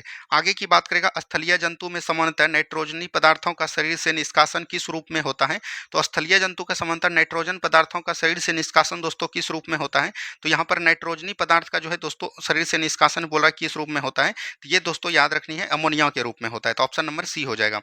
नेक्स्ट क्वेश्चन है, ब्रिक के रचनात्मक एवं क्रियात्मक इकाई को क्या कहते हैं? ब्रिक मतलब किडनी, किडनी के रचनात्मक एवं क्रियात्मक इकाई को नेफ्रॉन कहा जाता है। जाता है। क्या कहा जाता है दोस्तों? नेफ्रॉन कहा जाता है। ठीक है, चलिए आगे की बात करेंगे। नेक्स्ट क्वेश्चन यहाँ पर है, रक्त प्लाज्मा छलने का काम नेफ्रॉन का कौन सा भाग करता है? तो रक्त प्लाज्मा छलने का हम जो दोस्तों बोमेन कैप्सूल करता है। ऑप्शन नंबर बी हो जाएंगे। आगे की बात करेगा, एक वयस्क मनुष्य के ब्रिक का भार लगभग कितना होता है? 140 ग्राम होता है। ऑप्शन नंबर सी हो जाएंगे। नेक्स्ट क्वेश्चन है, मानव शरीर में यूरिया का अधिकतम मात्रा किस में पाई जाती है? तो मूत्र में पाया जाता है। ऑप्शन नंबर सी हो जाएगा। ठीक है, चलिए रक्त का शुद्धिकरण कहाँ पर होता है? रक्त का शुद्धिकरण फेफड़ा, किडनी, यकृत, लेकिन मुख्य रूप से पूछेगा तो ये किडनी में होता है। ठीक है, चलिए आगे की बात करेगा। नेक्स्ट क्वेश्चन है, मनुष्य के आंसू में कौन सा एंजाइम होता है जिसके जीवाणु मर जाते हैं? तो लाइसोजाइम एंजाइम होता है और इसका पीएच मान होता है 7.3। ठीक है, तो ये भी चीज ध्यान दीजिएगा। आगे की बात करेगा, निम्नलिखित में से कौन सीधे मूत्र वाहिनी से जुड़ा होता है? समान संग्राहक नली जो है सीधे मूत्र वाहिनी से जुड़ा होता है। ऑप्शन नंबर सी हो जाएंगे। नेक्स्ट क्वेश्चन है, ब्रिक द्वारा शरीर में लवण और जल की मात्रा का नियंत्रण कहलाता है। तो ब्रिक द्वारा शरीर में लवण और जल की मात्रा का जो है ये नियंत्रण जो है कहलाता है, ये चीज पूछा जा रहा है। तो ब्रिक द्वारा शरीर में लवण और जल की मात्रा का नियंत्रण कहलाता है, इसको हम लोग बोलते हैं, याद रखनी है, मिचूरिशन। ठीक है, ऑप्शन नंबर सी हो जाएगा। नेक्स्ट क्वेश्चन है, प्रत्येक ब्रिक का बाहरी भाग को क्या कहते हैं? कार्टेक्स कहते हैं। अंदर वाले भाग को क्या कहते हैं? मेडुला कहते हैं। आगे की बात करेगा, मूत्र त्याग करने की विधि क्या कहलाता है? तो मिक्चुरेशन कहलाएगा। ऑप्शन नंबर सी हो जाएगा। नेक्स्ट क्वेश्चन है, प्रकाशानुवर्ती संचलन किस हार्मोन के द्वारा होता है? प्रकाशानुवर्ती मतलब बोल सकते हैं कि बढ़ने, प्रकाश की तरफ बढ़ रहा है, तो ये ऑक्सीन हो जाएगा। बढ़ने की क्रिया कौन कहलाता है? ऑक्सीन। पादप में जो है 4 प्रकार के हार्मोन होते हैं दोस्तों, एक होते हैं ऑक्सीन, एक जिबरेलिन, एक साइटोकाइनिन, एक एथिलीन। एथिलीन एक प्रकार का बोल सकते हैं पादप में हार्मोन का भी कार्य करता है फल पकाने के काम में। ठीक है, चलिए नेक्स्ट क्वेश्चन की बात करेगा, किस हार्मोन की सहायता से बृहद आकार एवं फलों का उत्पादन? मान के चलिए कि कद्दू आप रोपे हैं, कद्दू बढ़ नहीं रहा है, तो उसमें एक जिब्रेलिन का सुई मारिए, धक से बढ़ जाएगा। ठीक है, रात भर में मर जाएगा। नेक्स्ट क्वेश्चन है, पादप वृद्धि हार्मोन जिब्रेलिन किसके निकालने जाते हैं? पादप हार्मोन जिब्रेलिन अगर बात करेगा तो कवक के द्वारा, और इसका तैयार जो किया जाता है, याद रखनी है, जिब्रेला नामक कवक के द्वारा। क्या बोलेंगे? जिब्रेला नामक कवक के द्वारा जो है ये तैयार किया जाता है। आगे की बात करेगा। नेक्स्ट क्वेश्चन, निम्नलिखित में से कौन सा हार्मोन जिनरता को रोकता है एवं क्लोरोफिल को काफी समय तक नष्ट नहीं होने देता है? साइटोकिनिन। आप लोग देखे होंगे शहर में जो दोस्तों आपको जो फ्रिज में रखा जाता है, या बोल सकते हैं मोल सब में, जैसे धनिया का पत्ता में अगर साइटोकाइनिन छिड़क देगा दोस्तों, तो वो 1 महीना तक बोल सकते हैं यूं का यूं रहेगा। ठीक है, चलिए बीज अंकुरण के समय किसके द्वारा संचित भोजन गतिशील होता है? तो बीज अंकुरण के समय अगर बात करेंगे, किसके द्वारा संचित भोजन गतिशील होता है, ये चीज पूछा जाता है, तो वो जो है साइटोकाइनिन के द्वारा। ऑप्शन नंबर ए हो जाएगा। आगे की बात करेगा, नारियल पानी में मुख्यतः पाया जाता है, साइटोकाइनिन पाया जाता है। ऑप्शन नंबर सी हो जाएगा। नेक्स्ट क्वेश्चन की बात करेगा, निम्नलिखित में से किस हार्मोन को तनाव हार्मोन कहते हैं? तनाव हार्मोन दोस्तों किसको कहते हैं? एब्सिसिक अम्ल को कहते हैं, और ये दोस्तों आपका बिहार दरोगा में पूछा गया था। ठीक है, ये चीज ध्यान दीजिएगा। आगे की बात करेगा, पौधों में गैसों के रूप में पाए जाने वाला हार्मोन क्या है? एथिलीन हार्मोन है, हमने पहले ही बता दिया। आगे की बात करेगा। नेक्स्ट क्वेश्चन, पौधों में पाए जाने वाला कौन सा वर्णक लाल और सुदूर लाल प्रकाश को अवशोषित करता है? तो लाल प्रकाश और सुदूर लाल प्रकाश को करते हैं, ये करते हैं कौन? फाइटोक्रोम करते हैं। ऑप्शन नंबर बी हो जाएगा। ठीक है, चलिए नेक्स्ट क्वेश्चन है, उस ग्रंथि का नाम बताए जो अन्य अंतःस्रावी ग्रंथि को कार्य को नियंत्रित करते हैं। तो ये पीयूष ग्रंथि हो जाएगा। पीयूष ग्रंथि को हम लोग क्या बोलते हैं? इसीलिए मास्टर ग्लैंड के नाम से जानते हैं। और सबसे हमारे मानव शरीर की छोटी ग्रंथि क्या हो जाएगा? याद रखनी है, यह हो जाएगा पीयूष ग्रंथि। ठीक है, चलिए नेक्स्ट क्वेश्चन की बात करेगा। पीयूष ग्रंथि सबसे छोटी अंतःस्रावी ग्रंथि है, बिल्कुल ठीक है। थायराइड ग्रंथि सबसे बड़ी अंतःस्रावी ग्रंथि है। अग्नाशय सबसे बड़ी मिश्रित ग्रंथि है। तो यहाँ पर से तीनों का तीनों कथन क्या हो जाएगा दोस्तों? सही हो जाएगा। आगे की बात करेगा। नेक्स्ट क्वेश्चन, मानव शरीर का कौन सा ग्रंथि पीयूष ग्रंथि के हार्मोन का रिसाव का नियंत्रण करती है? अगर हम लोग बात करेंगे, पीयूष ग्रंथि सभी ग्रंथि पर निर्भर करता है, लेकिन पीयूष ग्रंथि पर निर्भर जो रखता है वो हाइपोथैलेमस ग्लैंड रखता है, इसलिए पीयूष ग्रंथि को हम लोग मास्टर ग्लैंड बोलते हैं। ठीक है, और हाइपोथैलेमस ग्रंथि को हम लोग मास्टर ऑफ मास्टर ग्लैंड के नाम से जानते हैं। क्या बोलते हैं? मास्टर ऑफ मास्टर, यानी मास्टर का मास्टर कौन है? हाइपोथैलेमस ग्रंथि। इसमें याद रखनी है, भूख हो गया, प्यास हो गया, निंद्रा हो गया, प्रेम भाव, ये सब किसमें होता है? हाइपोथैलेमस में होता है। आगे की बात करेगा, ऑक्सीटोसिन हार्मोन स्रावित करने वाली ग्रंथि है। तो ऑक्सीटोसिन हार्मोन जो है स्रावित करने वाली ग्रंथि कौन हो जाएगा? तो वो आपका पीयूष ग्रंथि हो जाएगा। ठीक है, ऑप्शन नंबर ए हो जाएगा। चलिए, पीयूष ग्रंथि में अत्यधिक हार्मोन स्राव से शरीर पर क्या प्रभाव पड़ेगा? तो वो याद रखिएगा, शरीर का असंतुलित विकास हो जाएगा। अगर पीयूष ग्रंथि अधिक शरीर में हार्मोन से स्राव हो गया तो वो खली बन जाएगा, और कम होगा तो वो याद रखनी है, राजपल ज्यादा हो जाएगा। आगे की बात करेगा। नेक्स्ट क्वेश्चन है, अंतःस्रावी विज्ञान इंडो कैरोनोलॉजी के जनक किसे कहा जाता है? थॉमस एडिसन को कहा जाता है। ऑप्शन नंबर सी हो जाएगा। नेक्स्ट क्वेश्चन की बात करेगा, निम्नलिखित में से कौन सा हार्मोन स्त्रियों को दुग्ध ग्रंथि उत्प्रेरित करता है? तो ये हो जाएगा prolactin hormone. Option number D हो जाएगा। आगे की बात करेगा, किस अंतःस्रावी ग्रंथि को हार्मोन बनाने हेतु आयोडीन की आवश्यकता होती है? तो आयोडीन की आवश्यकता जो है याद रखनी है, थायराइड ग्लैंड के द्वारा किया जाता है। ठीक है, चलिए नेक्स्ट क्वेश्चन है, कुछ महिलाओं के चेहरे पर बाल उगने का क्या कारण होता है? तो ये हार्मोन का कारण है, और ये सब क्वेश्चन एनसीईआरटी में ही दिया जाता है दोस्तों, कहीं नहीं दिया जाता है, ठीक है। चलिए आगे की बात करेगा, एफ्रेनिन, और याद रखें नॉर एफ्रेनिन, ये मतलब एड्रिनल तथा नॉर एड्रिनल ग्रंथि जो है बोलता है, ये इस प्रकार को आपातकालीन हार्मोन बोलते हैं। इसो थ्री है हार्मोन से की नाम से भी जानते हैं, यानी कि फाइट, फ्लाइट एवं फाइट, ठीक है, लड़ो उड़ो एवं भागो, ठीक है, तो ये भी चीज ध्यान दीजिएगा। आगे की बात करेगा, रुधिर चाप ब्लड प्रेशर को नियंत्रण करने वाला हार्मोन है। रुधिर चाप यानी ब्लड प्रेशर को जो हार्मोन मतलब कि ब्लड प्रेशर को जो नियंत्रित करता है दोस्तों, वह कौन करता है? एड्रीनलिन करता है। एड्रीनलिन कैसे करता है? मान के चलिए कि कोई व्यक्ति 10 दिन से दोस्तों बीमार है, उठ नहीं पा रहा है, बोल पा नहीं पा रहा है, उसके सामने जो है एक कोबरा सांप रख दीजिए, वो दोस्तों ऐसा भागेगा कि घर भागेगा, उसी को बोलता है एड्रीनल ग्लैंड, ठीक है। चलिए नेक्स्ट क्वेश्चन है, निम्नलिखित में से कौन सा हार्मोन घायल ऊतक में उत्पन्न होकर कोशिका विभाजन को प्रेरित कर घाव भरने में मदद करता है? तो वो हो जाएगा सोमैटोस्टेटिन, ठीक है। तो ऑप्शन नंबर सी बिल्कुल राइट आंसर हो जाएगा। नेक्स्ट क्वेश्चन यहाँ पर है, मनुष्य में किसी भी उम्र में लोहा की कमी होने वाला रोग है, तो वो दोस्तों याद रखनी है, क्या हो जाएगा? ग्वाइटर रोग हो जाएगा। क्या हो जाएगा? ग्वाइटर रोग हो जाएगा, ठीक है। चलिए नेक्स्ट क्वेश्चन है, एंड्रोजन क्या है? एंड्रोजन एक प्रकार का नरलिंग हार्मोन है। वहीं अगर बात करेगा एस्ट्रोजन, क्या बोलेंगे? एस्ट्रोजन बात करेगा, तो एस्ट्रोजन दोस्तों एक प्रकार का क्या हो जाएगा? ये मादालिंग हार्मोन हो जाएगा। नेक्स्ट क्वेश्चन है, निम्नलिखित में से कौन एक नर लैंगिक हार्मोन है? टेस्टोस्टेरोन हो जाएगा, ठीक है। चलिए आगे की बात करेगा, सर्वप्रथम खोजा गया हार्मोन कौन था? सर्वप्रथम खोजा गया हार्मोन दोस्तों सिक्रेटिन था। क्या बोलेंगे? सिक्रेटिन था, ठीक है। चलिए नेक्स्ट क्वेश्चन की बात करेगा, मानव मस्तिष्क लगभग कितने ग्राम का होता है? 1350 ग्राम बोल सकते हैं, 1400 ग्राम भी बोला जाता है, 1350 ग्राम एकदम ध्यान दीजिएगा। आगे की बात करेगा, मानव खोपड़ी का वह भाग जहां मस्तिष्क स्थित रहता है उसे क्या कहते हैं? क्रेनियम कहते हैं। क्या कहते हैं? क्रेनियम कहते हैं। नेक्स्ट क्वेश्चन की बात करेगा, मानव मस्तिष्क का कौन सा अंग निकलने तथा उगलने में काम करता है? तो ये मेडुला करता है। ऑप्शन नंबर सी बिल्कुल राइट आंसर हो जाएगा। नेक्स्ट क्वेश्चन की बात करेगा, मानव मस्तिष्क का कौन सा हिस्सा भूख, प्यास तथा परिप्रेप्ति नियंत्रित केंद्र है? ये हमने बताया था, हाइपोथैलेमस हो जाएगा। ऑप्शन नंबर बी हो जाएंगे। नेक्स्ट क्वेश्चन की बात करेगा, मनुष्य में शरीर में क्रेनियल तंत्रिकाओं की संख्या कितनी है? क्रेनियल तंत्रिकाओं की संख्या की बात करेगा तो ये 12 जोड़ी हो जाएगा। और यहीं पर एक होता है, याद रखनी है, स्पाइनल कोड, ठीक है। स्पाइनल कोड की बात करेगा तो वो आपका होता है 31 जोड़ी, ठीक है। चलिए नेक्स्ट क्वेश्चन की बात करेगा, अल्जाइमर रोग मानव के कौन सा अंग प्रभावित करता है? मस्तिष्क को प्रभावित करता है। आगे की बात करेगा, एक मनुष्य में कितनी हड्डियां होती है दोस्तों? 206 हड्डी होती है। ऑप्शन नंबर डी हो जाएगा। नेक्स्ट क्वेश्चन यहाँ पर है, निम्नलिखित में से कौन सी हड्डी अग्रपाद का नहीं है? अग्रपाद मतलब कि हाथ का नहीं है। और एक हाथ में दोस्तों कितना हड्डी होता है? 30 हड्डी। दोनों हाथ मिलाकर कितना हो गया? 60 हड्डी हो गया, ठीक है। और फिबुला जो दोस्तों कहाँ पर होता है? पैर का हड्डी है। और एक पैर में भी दोस्तों कितना होता है? 30 हड्डी। और दोनों पैर मिलाकर कितना हो गया? 60 हड्डी हो गया, ठीक है। चलिए नेक्स्ट क्वेश्चन है, मानव खोपड़ी में कंकाल तंत्र में कितने हड्डी होते हैं? देखिए दोस्तों, ये आपका मानव खोपड़ी हो गया, मान के चलिए, ठीक है। ये मानव खोपड़ी आपका इस तरह से हो गया, ये आपका कान हो गया। तो यहाँ पर दोस्तों 8 हड्डी पाया जाता है, यहाँ पर 14 हड्डी, एक हड्डी आपका यहाँ पर पाया जाता है, 3 हड्डी कान में पाया जाता है, 3 3 6 हड्डी कान में। तो यहाँ पर मस्तिष्क में पूछा जा रहा है कितना हो जाएगा? 8 हड्डी। टोटल फेस में कितना पाया जाता है दोस्तों? 29 हड्डी। देखिए 14 और 6 20 और 1 21 और 8 29 हो जाएगा, ठीक है। चलिए नेक्स्ट क्वेश्चन है, मेलियस इनकस तथा स्टेपिस हड्डियां मौजूद होते हैं। ये दोस्तों आंतरिक कण में व्यवस्थित होते हैं, यानी कौन का ये जो हड्डी है? मेलियस इनकस तथा स्टेपिज। मानव शरीर का सबसे छोटा हड्डी कौन होता है? स्टेपिज होता है, जो कि कान में पाया जाता है।